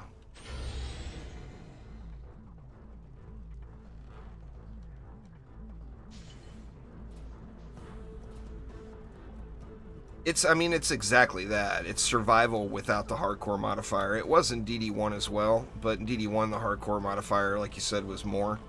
So it was so much more obvious. It's a big difference. I mean, you know, always play with hardcore on if you're playing survival mode, in my opinion. I mean, I personally would rather lose a match because of hardcore being on than win the match and not get the loot, you know? Well, there's challenges for that. There's a challenge now, and that would probably be like the easiest challenge for them to add into the game. It's boring, in my opinion. I wouldn't play it for that. I mean, I literally would do the challenge once for the achievement, or I did do the challenge once for the achievement, and I'll never do it again. It's not a shooter, you know? If you want to play a shooter, then play a shooter. In fact, I think, personally, I think they put too many elements into the game that require the hero. I mean, I would rather see capital tower defense, lowercase action. And in DDA, particularly endgame, it is capital action, lowercase tower defense. In massacre mode. So, I mean, if I want a shooter, I've got a bunch of really good ones already on my computer. You know, Destiny 2 just had an update. It's probably the best gunplay of any game in the last decade. The guns feel so good in Destiny 2. They just do. You know, Warframe is an awesome game. It's free to play. You know, there's lots of really, really good games out there if you want to play a shooter. So, I mean, like I said, I'm biased, I guess. I think they have too many Too much action, not enough defense now.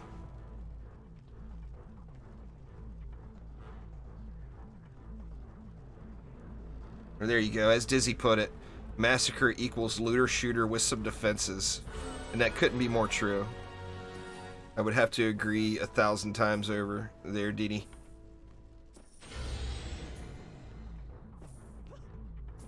We got all kinds of mana backing up over here. Gotta have something to throw off the cliff, right?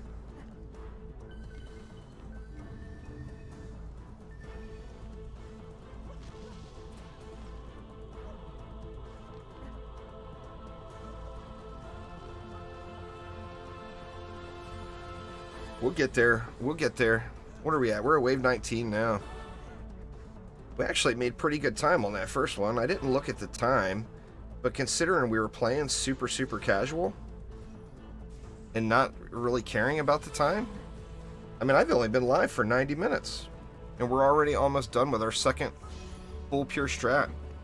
48 minutes? Yeah, I mean, that's good time.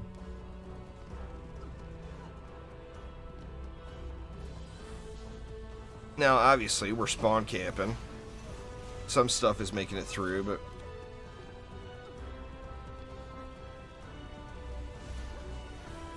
yeah, the elemental resist, and that makes a big difference. It really does.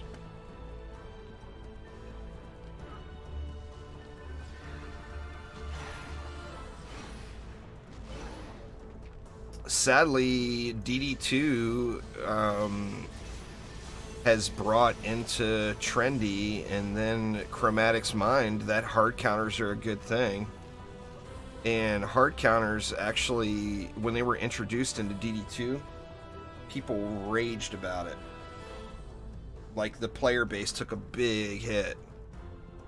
In fact, the entire update, when hard counters were introduced, was known as the monetization update in DD2.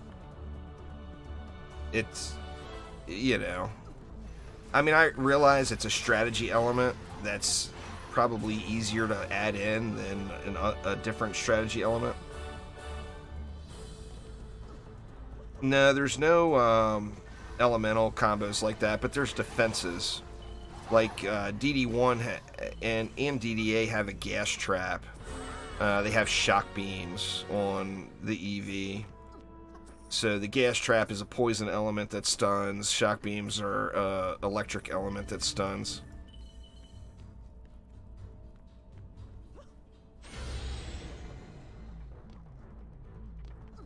Yeah, the electric aura has got it's not a stun, but it's an interrupt. So if an enemy is about to do something and the electric aura hits it first, it will interrupt that. It was actually a little broken early game, early in the beta with flyers. You could throw an electric aura on any flyer lane on the core, and the flyers would just build up on the core, and they would never hit it. Because the electric aura would always interrupt their attack prior to them attacking.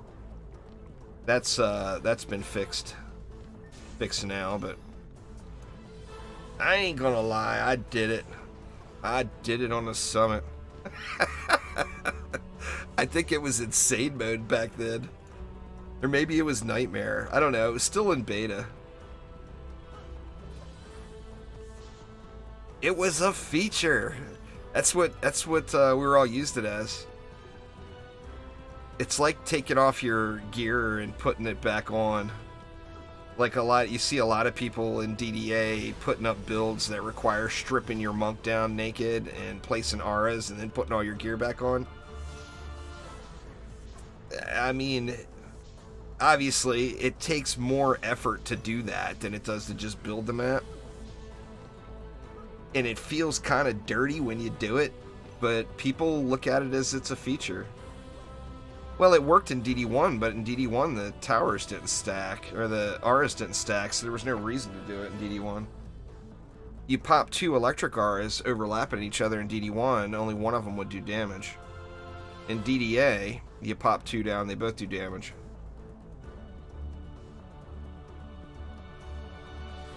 I mean, a lot of prominent community members are posting that up as that's their main build, which... you know, I mean, if it's accepted by the community, then it's accepted by the community, but It feels kind of dirty. We don't talk about Moonbase, Dizzy. That's different. Because you know I was a naked monk placing ours on Moonbase.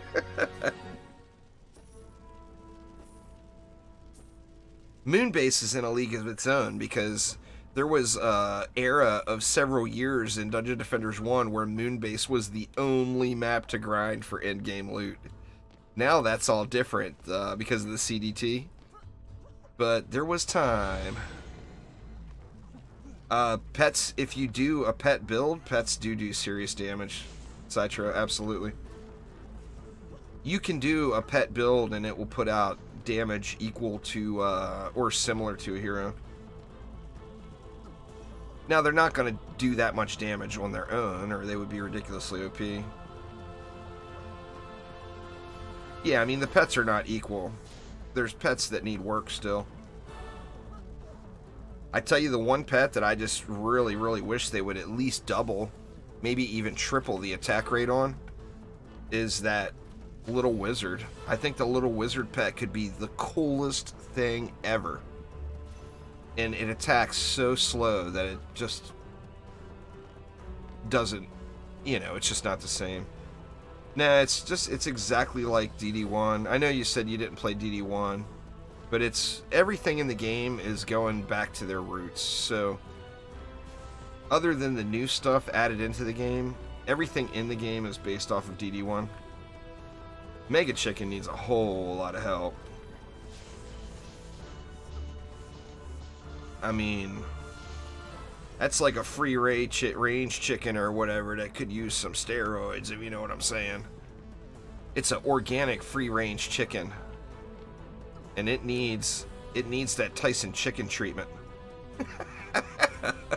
Inject.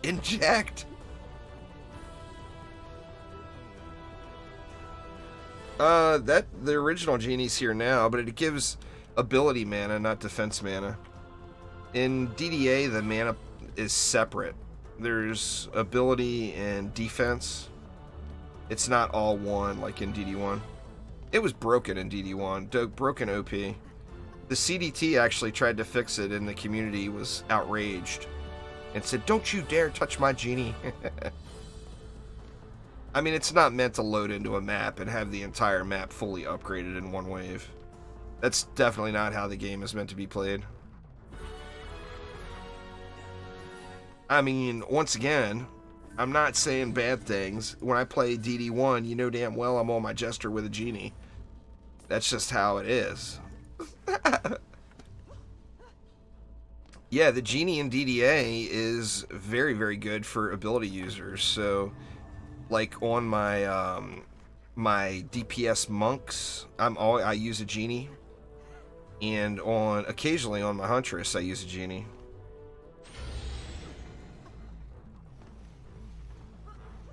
It's definitely best in slot on a monk because the monk's boost is so good, giving you 100% uptime and constant movement speed.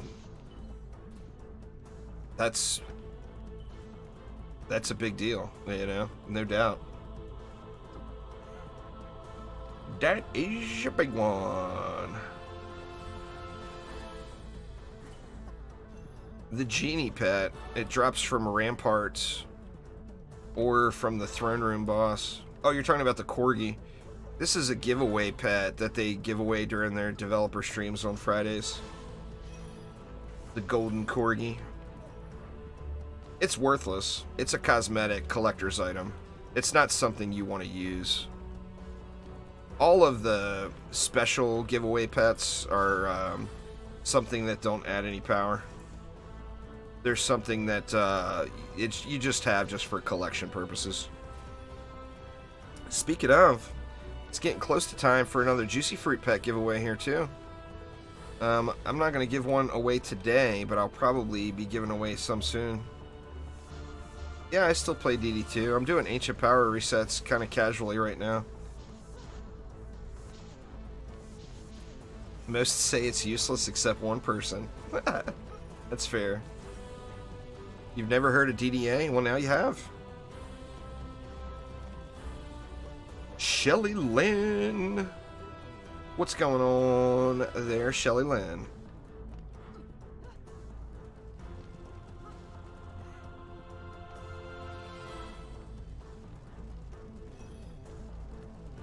Well, I mean, I've already shown you guys. Are you going to make me do it again, Phil?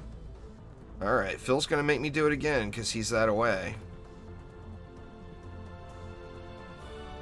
But I'll show you where you keep your golden corgi pet.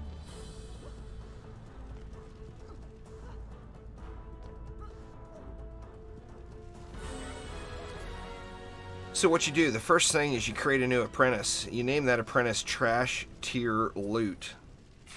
And that's where you keep your corgi. You keep your corgi on the Trash Tier Loot character. And then you create another character that's called God Tier Loot. And that's where you hold your Juicy Fruit pet. Just saying. Just saying, Phil.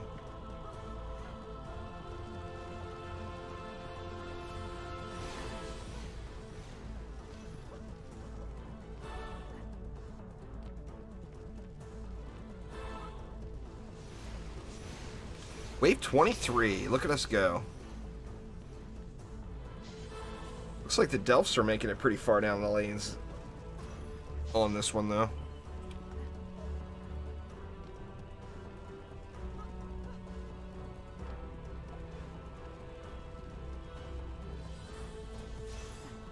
That's right. You see that, Phil? It's not what you say, it's how you say it. It's almost like that's a saying or something that people use. There are bosses coming. They're just getting nuked right away by these DSTs. There's Citro. There's been lots of ogres rolling out. But the thing with pure strategy is there's no massacre mode, which is the highest difficulty. There's only nightmare mode, and I'm doing it in massacre gear, which makes it a complete steamroll. Just doing it for the achievement. It's a tedious thing going through and doing all pure strategies, but just doing it for the Chivos.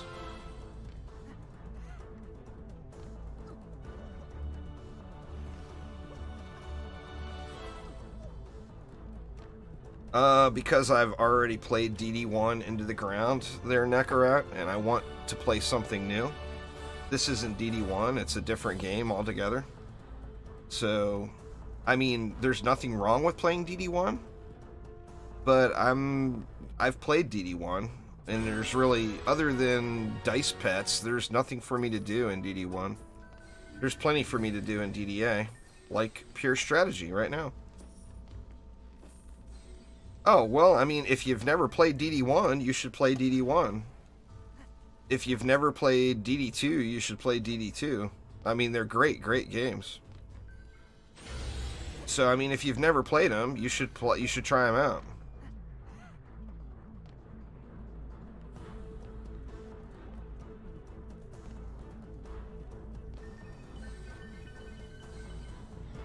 I mean, the entire Dungeon Defenders franchise is a wonderful, wonderful franchise, you know? Despite how much I beat up on Phil, the games are really good. Every one of them.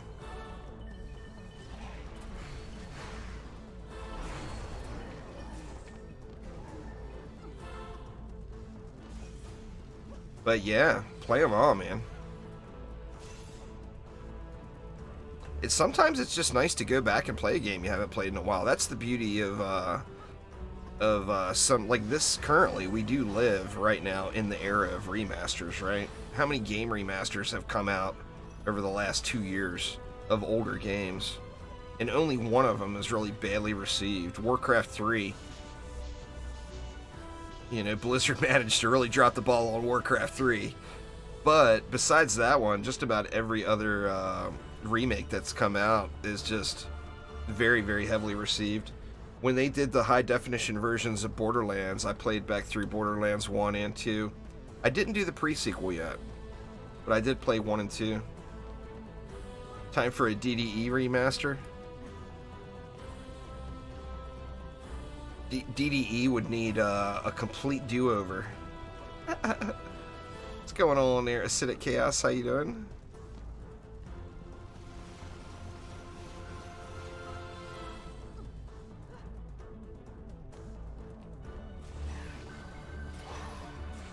It's only there if you hit escape, Shelly. So if you hit escape, it shows up here. We got Chaotic Nub. We got Goku.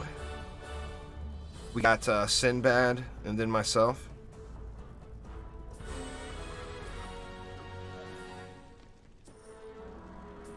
But they're not there at first look.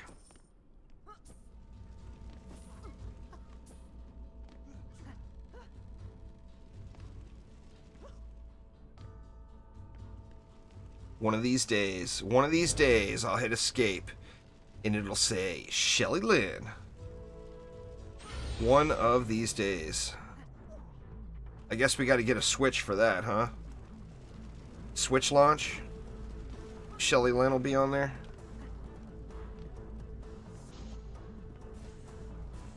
You have to look around. It, like, you see the check mark.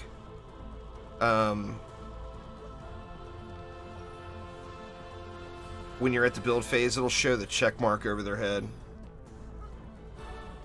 Oh, you got your PC now. That's right. I forgot about that. Shelly Lynn got her a fancy new PC.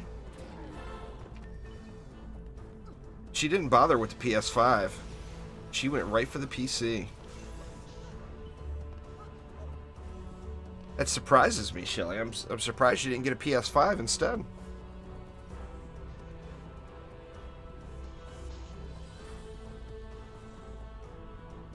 Yep, your best bet there, Acidic, is to go through my Hero and Defense Spotlights playlists that are on my channel. Just go to my channel and then scroll down, and that will have every defense set up and what I use and lots of other random goodies. Don't try to watch them all. There's literally a bazillion videos.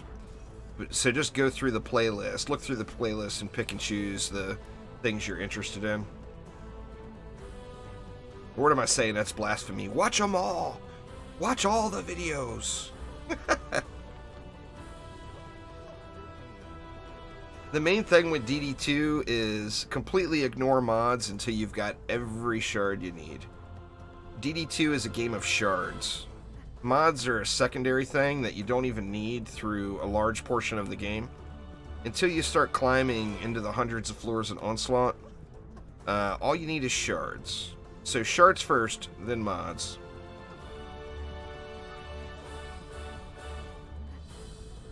Oh man, I sat there.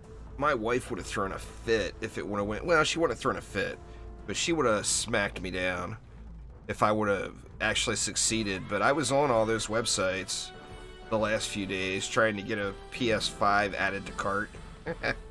Oh no, no dice. I was ready, man. I had credit card in hand. Ready to go into debt.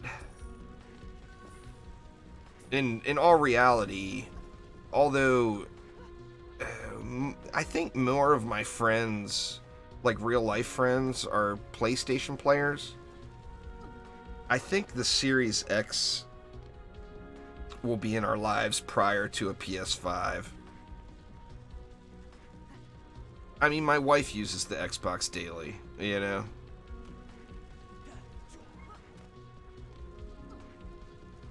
Yeah, she would have been less upset if it was an Xbox for sure. And there's no doubt.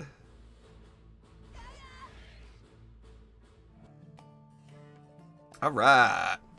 Let's do another one. I got a bunch of junk. Actually, not that much that time. Oh, let me look at the heroes. What did we get to? 72 from 2 pure strategy maps. Went from 0 to level 72. That means this character's nightmare ready, right? Maybe not.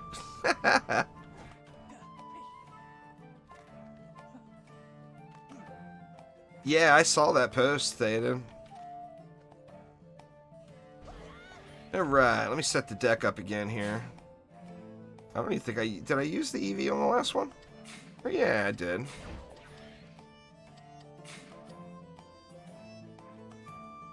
Which one do you all want to see? I'll let you guys pick. Pick the map.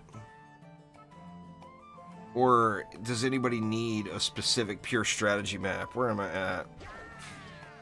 We'll go... Towers there.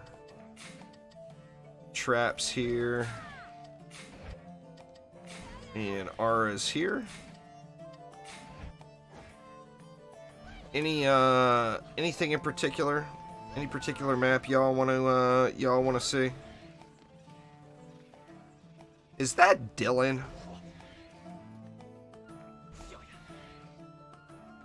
Goku Kurosaki? I wasn't sure if Dylan is playing DDA already, but that seems like a Dylan name. I don't know if Dylan's still here. If you go to open your hero deck, Shelly.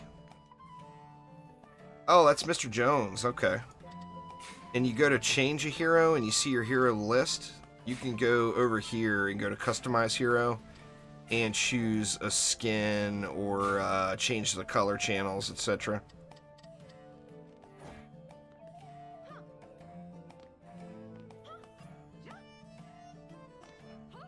No map preferences? Some new maps, Citro says.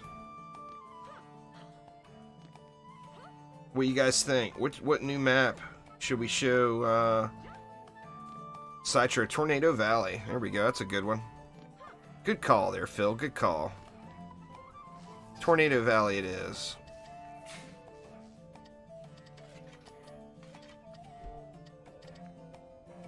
This is one of the new ones. It's a pretty map. They did a good job with it. I think Tornado Highlands. I mean, I like the aesthetics of Tornado Valley as well, but Tornado Highlands looks really, really pretty. That's a good job, man. They did a good job on the art on that map.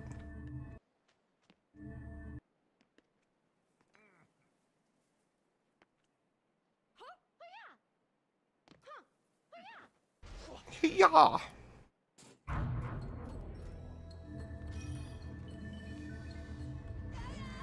Yeah.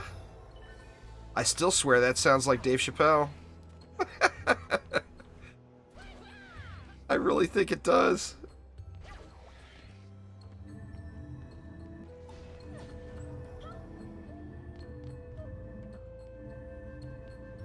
Yeah, let's look at it before I dirty it all up with a bunch of traps. I mean, it's gorgeous, right? Absolutely stunning. Definitely did a good job with this one. It's got a nice musical theme to it as well. Oh, Afshin, the mighty composer Afshin is always top notch with the music. Did I get every lane? 1, 2, 3, 4, 5. Looks like it. You're watching Chappelle Show right now? I swear, man, it sounds just like Dave Chappelle doing his yeah.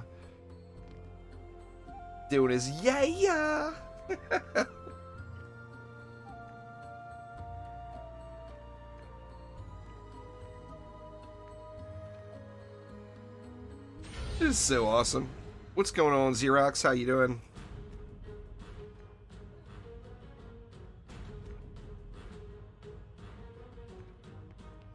Oh shit, I forgot the damn spiders again. Doesn't have the mana anyway. Slow motion. I got a bunch of people on my friends list that are popping into 7 Days to Die. I think they updated their alpha experimental branch and a bunch of people were playing it. Come on, little spitters.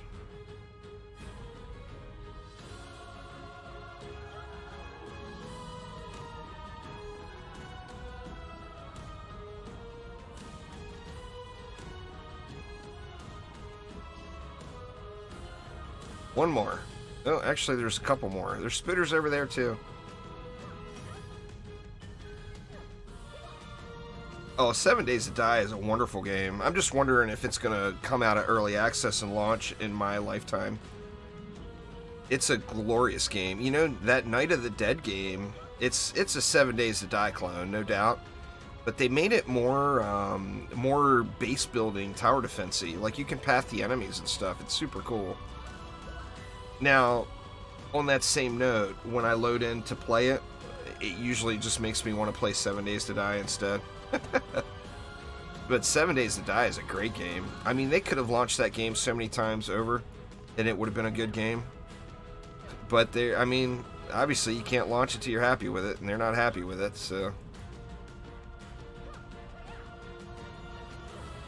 I mean, it's got to be the record holder on Steam for early access games, right? The longest running time, and it still has a ton of players. I mean, it's a wonderful, wonderful game. In fact, god dang it, time for a 7 Days to Die playthrough, coming soon to a juicy channel near you. See what you guys done went and did? Dang it. I do love that game, though.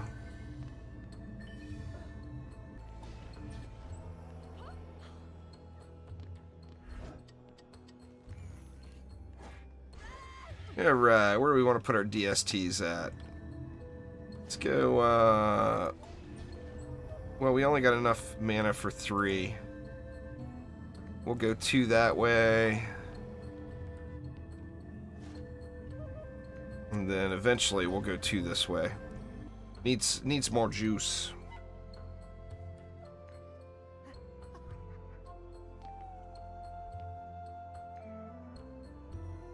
It's such a good game. I mean, it really is. I haven't had a bad 7 Days to Die playthrough yet. Every one of them has been fun. My last one I kind of ruined a little bit. I put the difficulty up way too high, and the game actually couldn't handle it. I put the difficulty up super duper high, and then I planned on doing, like, really, really exploity builds. Like, I'd put in the trenches, the impossible to pass trenches, and stuff like that. And I turned the difficulty up way too high, and on the, I think it was like night 42, like night 42, and I had it at 64 enemies per blood moon, and the game wouldn't run. So that was a bit of a bummer. Yep. What do we got? We got 32 more DU left.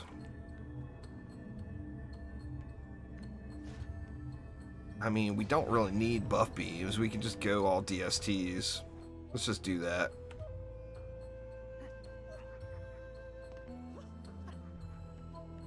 It wasn't on Steam for the first couple of years, and I think it still holds the record for amount of time in Steam Early Access.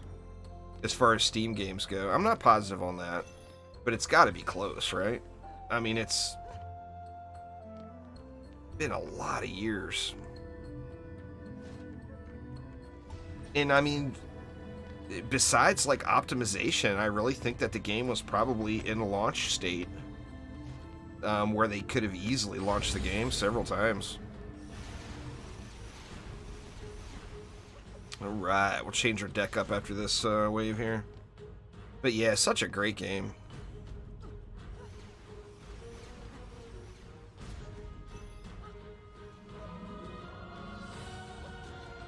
You guys got me wanting to get started on that.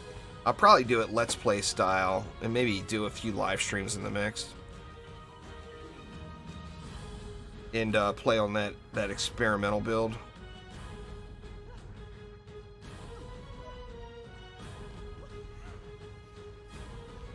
Oh, it's 100% overkill.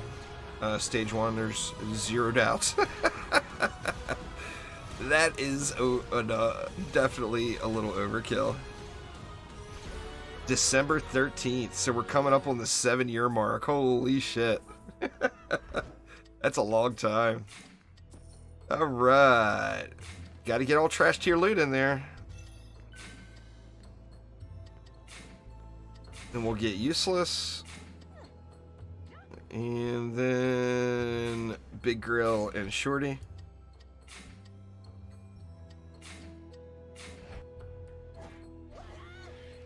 All right, here we go.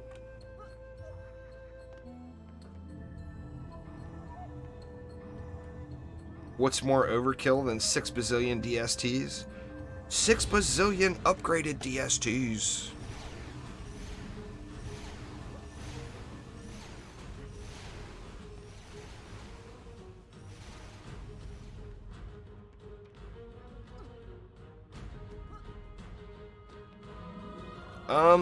Well, I mean, play DD2 until you're done with DD2. And then try out DDA. It's a completely different game than DD2. It plays differently. So if you never played DD1 and you only played DD2, you might be a little bit lost when you go into DDA. But, I mean, that's half the fun. It's figuring stuff out, right? No. It's just a matter of the resistances, Citro, where auras, electric auras are electric damage, and there will be enemies that come out that are immune to electric damage.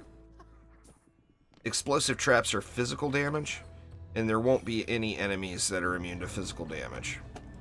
So that's why I'm starting with the explosive traps. Not because they're better. I mean, I would prefer to use the auras, to be honest. The coverage area is better.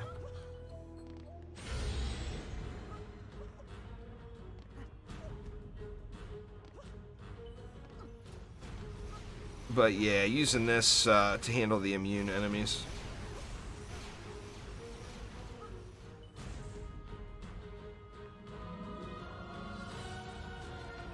Got 7 days to die. I got jebaited a little bit by that Subnautica Sub-Zero update. It says right on the newsletter and right in the patch notes that the story is now complete, and the story isn't complete. I was planning on doing a Let's Play of Subnautica Below Zero, and it's still not finished yet. I mean, it's not even really early access. It's alpha. So the game's still being developed, but you get to a point and you get to where you think you're getting pretty close to the end, and you start running into stuff that says TBD on it. Literally, like right in game, it says TBD on it. It's like, ah. So it was completely jebaited. Now I speed ran it. I played through Subnautica Below Zero a bunch of times, so I know where everything is. So I can just go directly to the next thing. I already know where everything is at, you know. And I think I spent about 4 or 5 hours on it. Probably about 5 hours. Well, it was on a Sunday. It was my wife's day off work, and she was watching some show about horses, and I kind of speed ran through Subnautica Below Zero to get to the end. And yeah, no end yet. But 7 days to die, you pick your own end. You know, you decide when you've had enough. I wonder if they'll put a story into that. Subnautica, the original Subnautica, is one of the best survival games ever made. Stage 1. It comes up really, really steep in sales. In fact, it was even free on Epic Game Store once.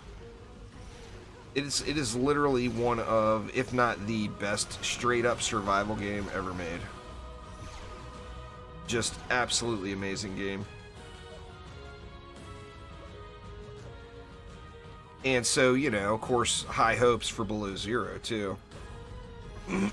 But, you know, when a company puts out a game like that, that is widely considered one of the best games in the genre, the sequel is usually probably never quite as good. Oh, I'm gonna install that experimental as soon as the stream is over, Ian. Literally, the second this stream ends, I'm gonna click over to the experimental branch and get it downloading. You guys have ruined me. I will get eaten by a zombie at some point today. You know what other game turned out to be crazy addicting, but it's super early? There's this game on Steam. It's a cheapo game, and it makes you think, alright, this game is like something that will maybe entertain you for an hour and then you'll be done with it. It's called Ultimate Zombie Defense. It's a top-down, kind of tower defense, twin-stick shooter type thing. And it's $5. Full retail price on the game is $5. And I popped into it the other night just to check it out because it's on the horizon. So I always check out new tower defense-y type games for Tower Defense Tuesday, you know? I popped in to check it out the other night. I ended up playing the game for almost 3 hours. A $5 game that's completely not finished in development, and I played it for hours. In that game, the main thing it's missing right now is their skill trees. But they put the skill tree and kind of the RPG element into the game where you can like kind of level up. That game is going to be super duper fun to play. Like I said, you can't compare it to a $40, $30, $40 game. If you look at it as a $5 game, it's better than almost every other $5 game out there. Right now it is even. But yeah, I just had an amazing amount of fun in that. I was a little bit bummed about their skill tree stuff because it kind of gives you the impression, looking at their Steam store page, that it is already in the game, but it's not in the game yet. So, no progression element right now. But yeah, man, as soon as this stream is over,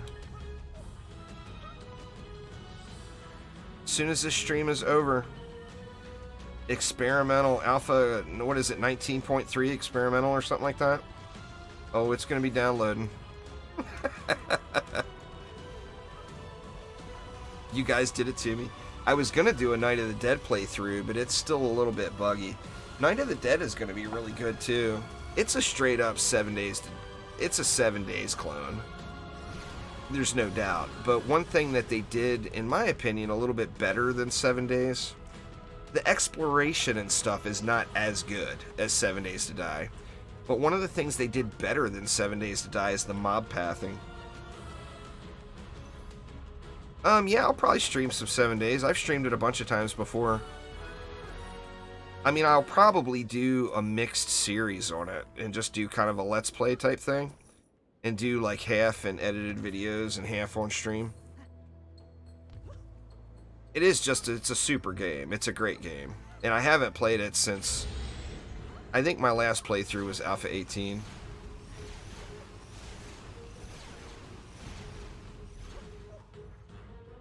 Definitely an amazing game though.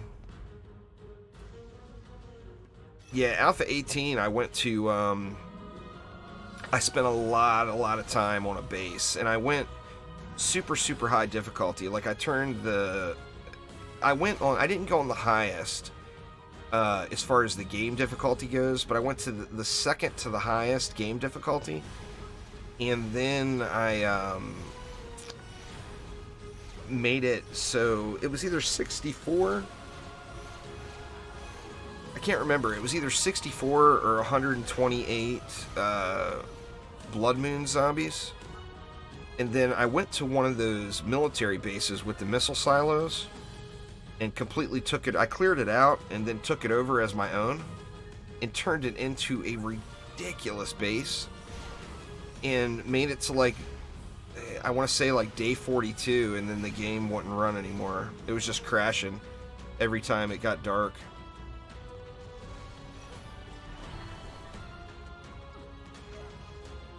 I mean, that's the thing that people would want to see. Is like I could do the entire game, play through the entire game, and only record Blood Moons, because the rest of it's just exploration and grind, right? I mean, once you see somebody go through the Shotgun Messiah, then you've seen somebody go through the Shotgun Messiah. It's not going to be that different of an experience each time, you know? But the Blood Moons, they're going to be a little different experience every time, depending on how you have your base set up.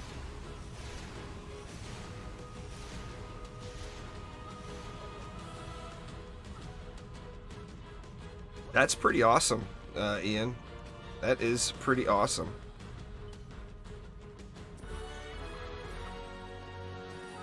That's right about the time I usually end up, well, one of my problems I have with games is I'm a slave to Dungeon Defenders games.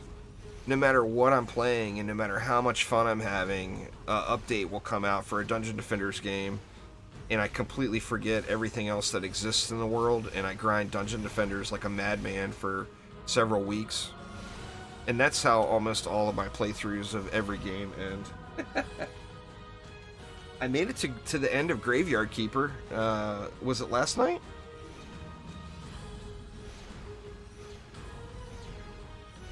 And I'm a big Diablo seasonal fan too. And Diablo 3 Season 22 starts next Friday. Friday the 20th. So next week I'll be grinding the crap out of some Diablo 3. There's no doubt. I don't know what to play this season. The Barbarian and the Demon Hunter with my two favorite builds. I haven't used the helicopter, but I've used a motorcycle to escape the Blood Moon.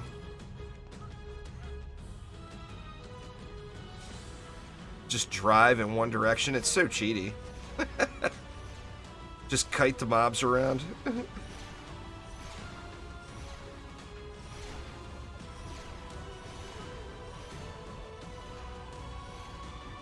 Definitely a really, really good game. And since I haven't played, the helicopter doesn't work. Oh, what happens? Oh, the birds will teleport.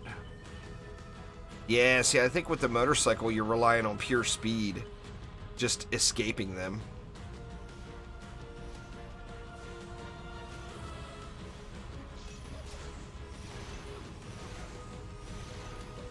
Dang, that would be crazy.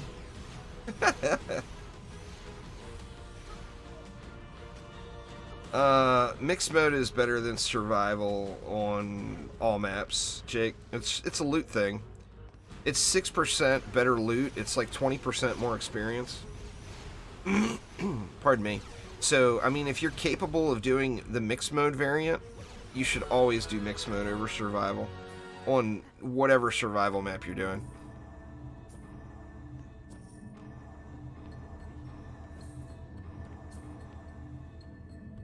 I mean, the loot bonus isn't that much, only being 6%, but it's still 6%, right? So 6% better loot, it's like 20% more XP. So mixed mode for the win for sure. And I mean, in fact, once you get decked out, you'll get to a point where, well, I mean, you'll get to Massacre where there is no mixed mode, but in Nightmare, when Nightmare was the cap, like at the end of Nightmare before Massacre hit, I never did survival anymore. All I did was mixed mode.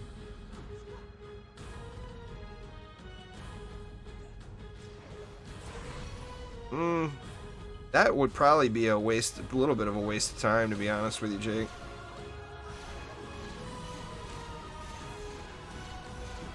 The gear on Deeper Well Massacre campaign is not fantastic.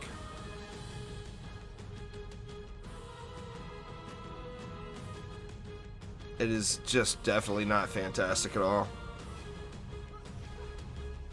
I mean, you'd be better off just running it once and then progressing through the next map, you know?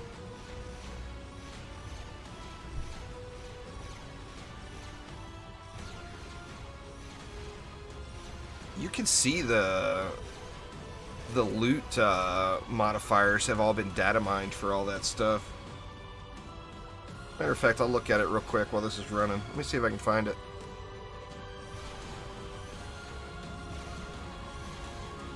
Let's see.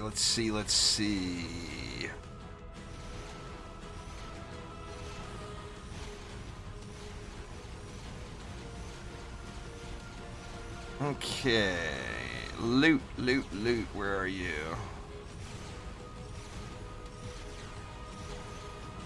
Okay, so Deeper Well campaign, the loot quality maximum on Massacre mode is 1,000. Now, the 1,000 number is kind of a hidden value that's used by Unreal Engine.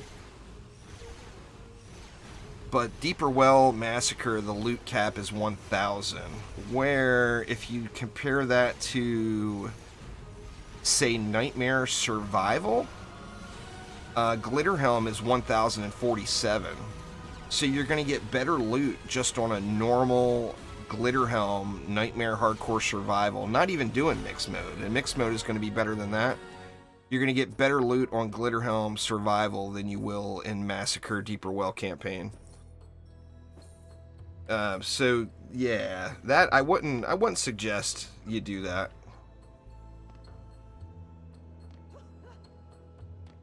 Well, I mean, you go through campaign first. If you're in Nightmare gear, go to campaign. You know, there's no minimum stat. It's more about the build, you know. I want to say I probably started, I was maybe 1,500. Well, I mean, you're not going to be at 2,500 until you finish the campaign, I don't think, Dizzy. I mean, you might be if you really grinded the crap out of Nightmare. But, I mean, you could easily start Massacre campaign at 1,500 main stat, I think. And then by the end of Massacre campaign, you'd be at 2,500 to 3,000. And then start Survival.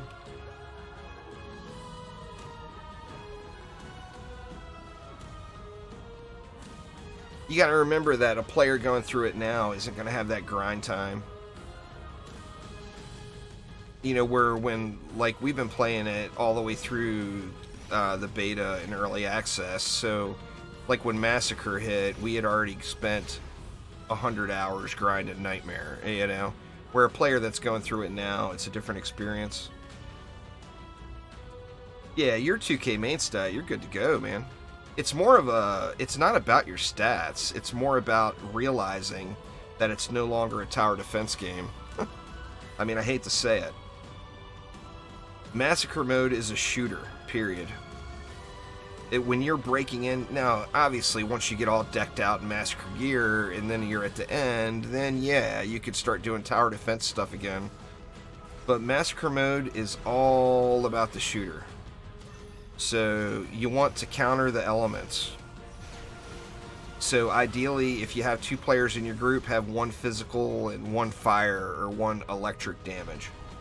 And then you're going to be able to counter every enemy that's there.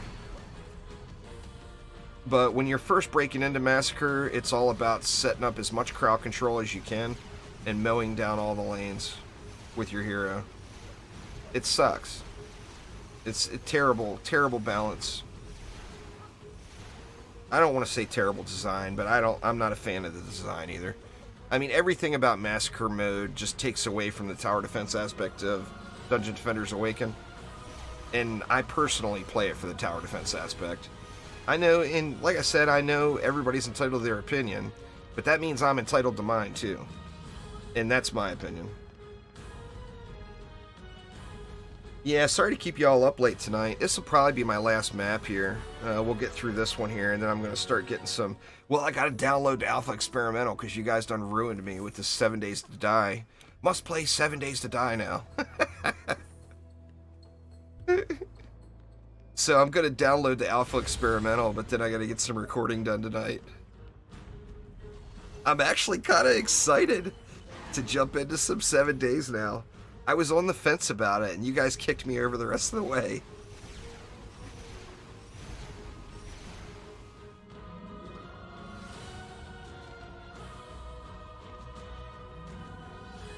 You guys definitely kicked me through the rest of the way.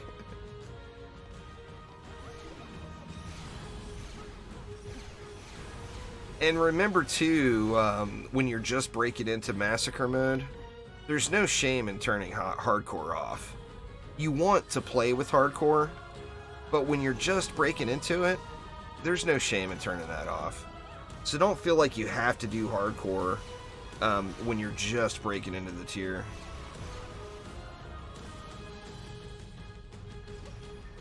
You don't do hardcore until survival? Fair enough. Yeah, it'll just make your experience smoother. No shame in that, that's for sure.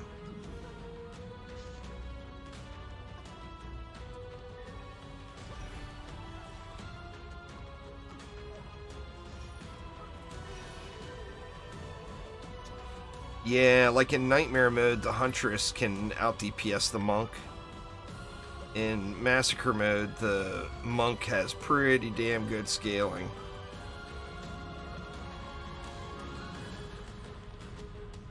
It's not necessarily better. It's better in an ideal situation. If you're using standard loot that dropped, it's not really that much better. The thing is physical damage in Massacre gets scaled down to 5.4%, and elemental damage only gets scaled down to 41%. I mean, that's what I play, Jake, but you can play whatever you want. The main thing in Massacre that you'll learn pretty quickly is stack hero health. Your amount of damage output is not near as important as your ability to stay alive. So, you know, dead heroes do no damage. And Massacre wants to kill you. There's no doubt. And I'm just shooting at this lane and nothing's coming out, and then I remember I'm on pure strategy. So yeah, Massacre is all about stacking hero health and staying alive.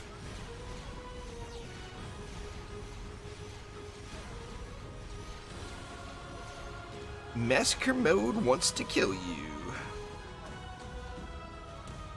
I mean, the easiest way to break into Massacre is 100% playing on the Squire with a DPS pet. So, I mean, that is 100% legit the easiest way. So if you want to take the easiest route and you don't mind boring builds, the Squire can be super fun to play actively, but playing in that right-click, hold block pet meta is extremely boring. But it's by far the easiest way to break into the tier.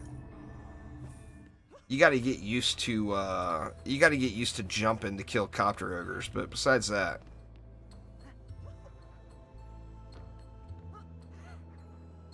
I busted out the Squire on lava mines when I was playing through it.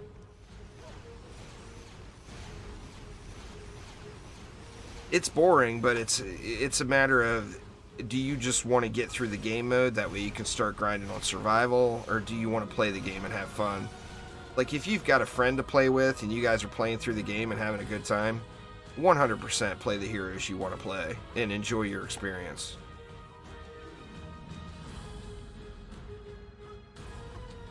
Yeah, the Monk has a healing aura.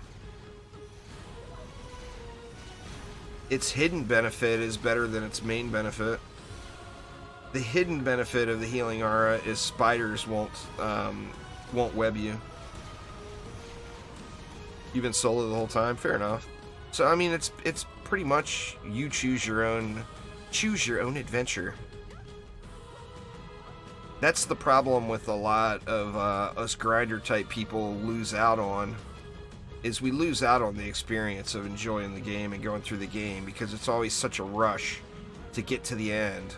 Must be in hardest difficulty grinding right now. You know, and you don't stop and smell the roses, you don't get to appreciate the game as much. Someone playing through the game just for pure fun and learning as they go, that is 100% just the best way to play any game, you know? You're going to get just more value out of it, more enjoyment.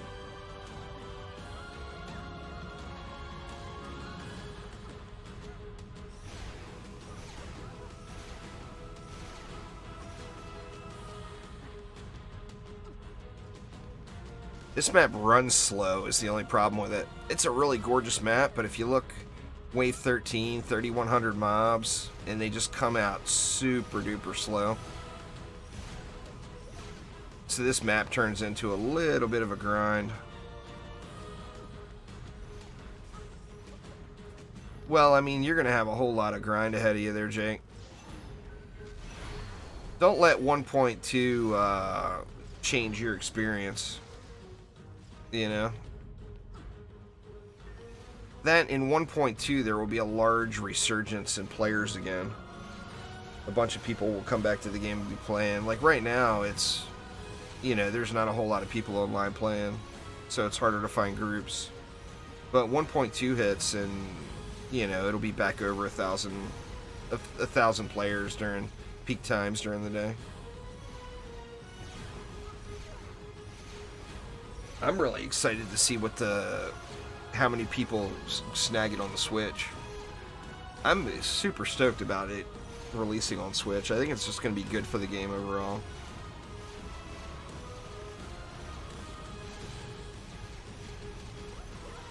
But definitely excited to see how many matches are going and stuff like that.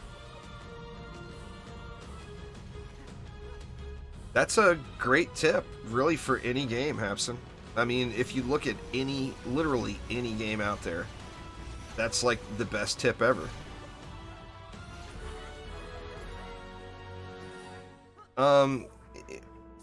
You build a monk with boost. You can actually, the soft caps are really low on boost and skill, so you can actually build a tower boost and hero boost monk all in one. So put all your points into boost, but make sure that you have skill and boost on your gear.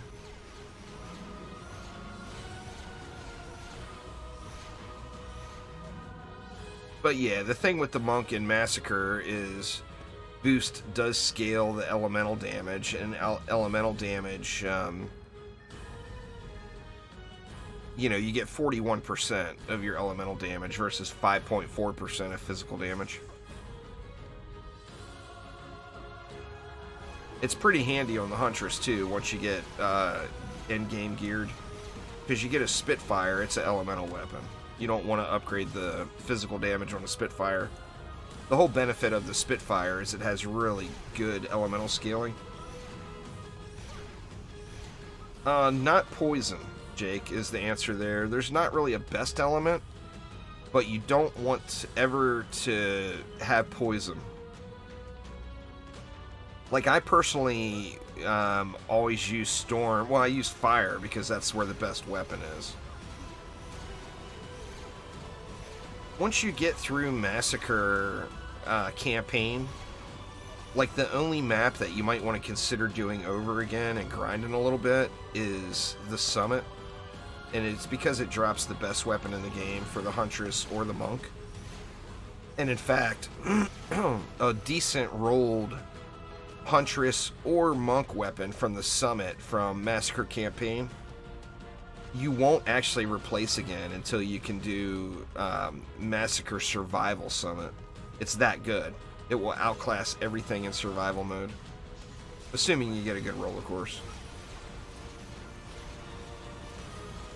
And then we got Rift mode upcoming too, which, you know, that's going to have... They've said that there's going to be Rift weapons and Rift armor. So that's going to give a whole nother tier of... You know, a whole nother tier of stuff to farm.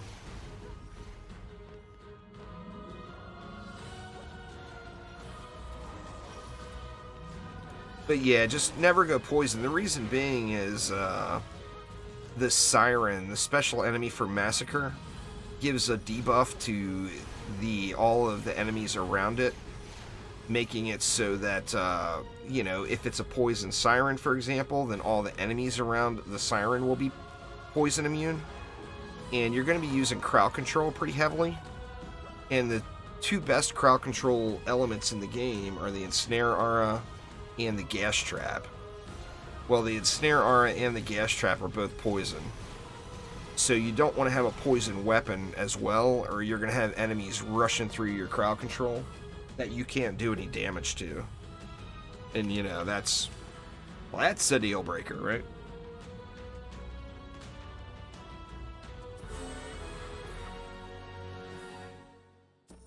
This map just runs painfully slow.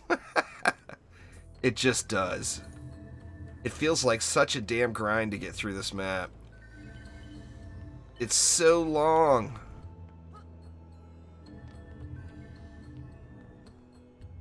Tornado Highlands is like that too.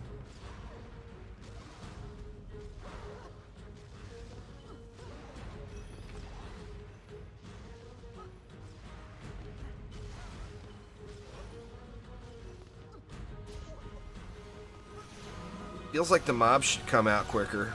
I don't know, it just does.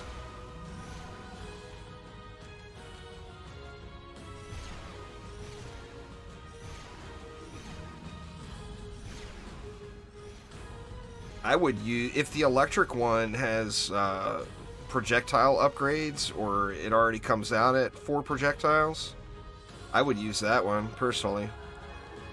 Now fire is just as good, but the other CC is, well, you got 4 CC elements, right, in the game. You got, or 4 CC defenses. You've got the gas trap and the electric aura, which are the big 2. They're the 2 best crowd control in the game. They're both poison. So if a mob is poison immune, they're going to rush right through it. Well, then you've got shock beams from the EV, which is electric damage. And then you've got the Enrage Aura from the Monk as well, and that's fire damage. So, I mean, just don't use poison. As long as you don't use poison, you'll be fine. Because you definitely will want ensnares and gas traps. And then it gives you the thing that you look for. So when you start the map and you're playing it, you watch out for a poison siren. You see a poison siren, you know you're going to have a shitload of mobs zerging through all your crowd control in that lane. So that's the lane you want to rush over to in DPS.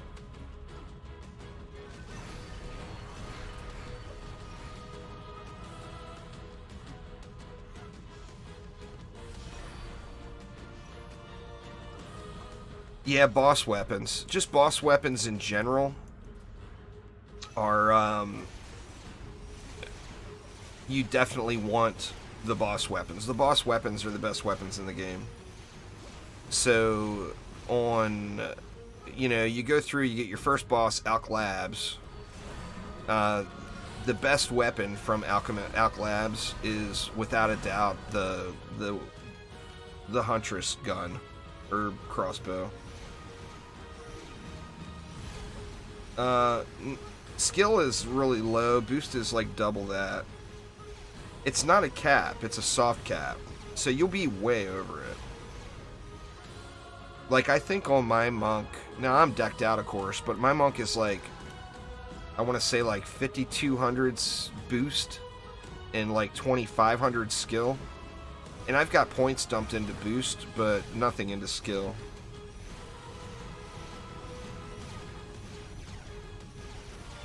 But I do make sure I have skill on every piece. So that's how you get the, just make sure that you've got all the stats you want. An ideal, for every character really, an ideal armor piece is going to have vitality, attack, casting, skill, boost. If it had those 5 things, that would be the ideal armor piece. Then you want one. Actually, you don't even need a piece of armor with any speed on it. But vitality, attack, casting, skill, boost. No, you don't. You ignore the soft cap and boost altogether and dump everything into it. On the monk, you'll only want to put points into either vitality or boost, nothing else. I mean, the right answer for every hero is dump it all into vitality, because you're going to be dead. You're going to find that out.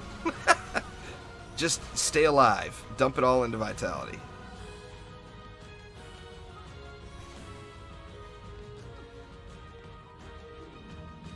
No, you don't use anything in attack on a monk. Attack scales physical damage. And boost scales the boost ability, which hits physical or elemental. Oh dang, Walmart's got their Black Friday deals going already. Is Thanksgiving this upcoming week, or is that next week? I thought it was the next week. No?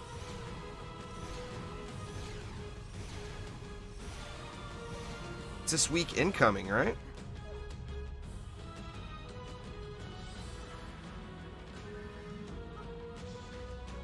Now, if you use a genie, you can keep your boost up 100% of the time, Jake. That's the thing that makes the monk good, is you can keep 100% uptime on your boost by using a genie. And then your elemental damage is scaled up. I mean, the cat scales the elemental damage too, don't get me wrong. But then you don't have the 100% uptime. And the boost is better than the cat damage. So like in a perfect situation, if you were in a group, you'd have one person with a cat, and then a monk with a genie, because the monk is going to boost the team, and the cat is going to boost the team as well. So then the monk gets the cat boost as well.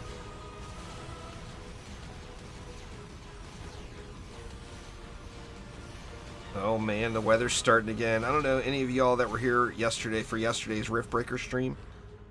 It started hailing so loud, so heavy that, I mean, I was like yelling into the microphone, it felt like, right at the end of the stream. I'm hoping we don't get that again tonight. I went outside afterwards and there was legit like 1.5 inches, 2 inches of hail covering my driveway. Yeah, with a genie, any genie will do.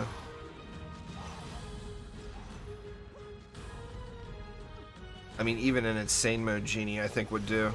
Literally any genie.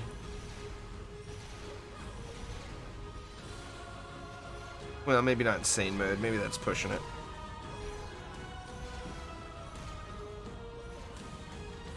I mean, really, a cat's the same thing.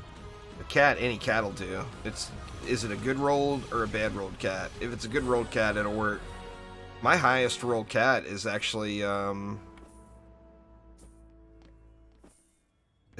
nightmare cat.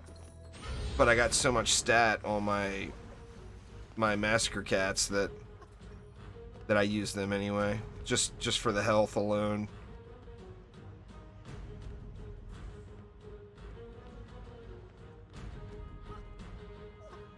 Lots of areas to explore on this map.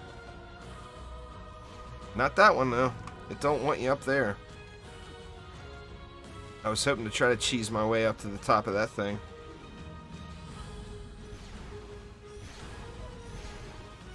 It's situational, Tyler.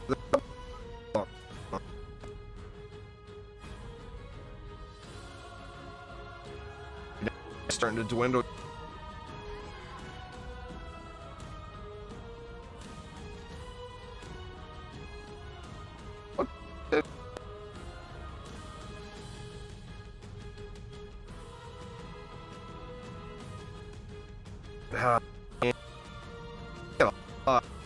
This map too.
It is good.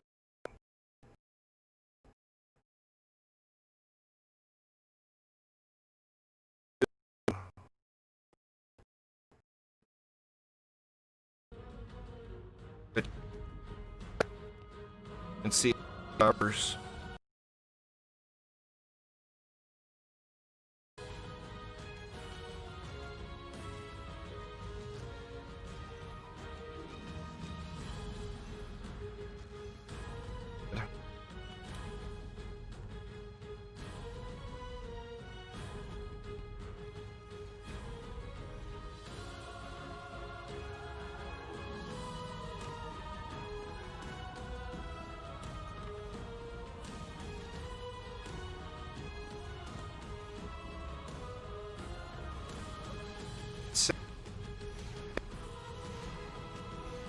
Did it make it?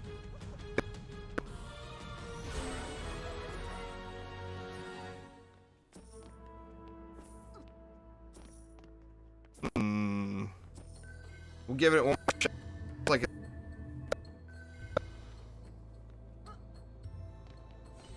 oh, there's Sithville. hopefully I can at least get through this map. It seems like it's recovered for the moment. Is my voice alright?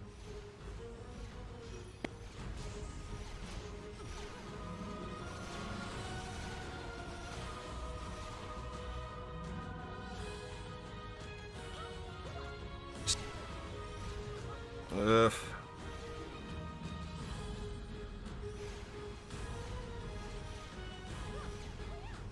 The audio's the first thing to go.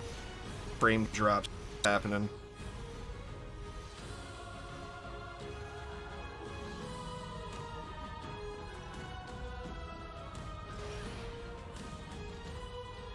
See if it recovers.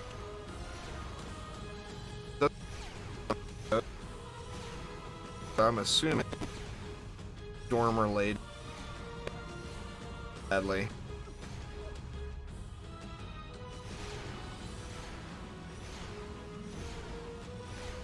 Boo. Just don't cuss, that'll come through perfectly. Very fair. Very fair.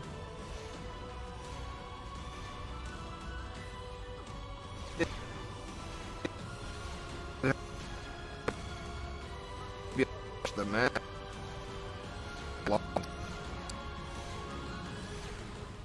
We'll see if it breaks apart again, then I'll probably just call it a day.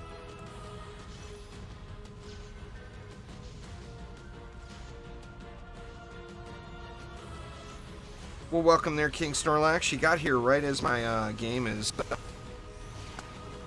to store.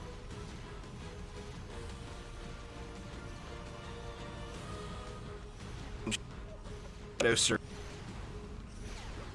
Mike is to add or to game is running on local connection.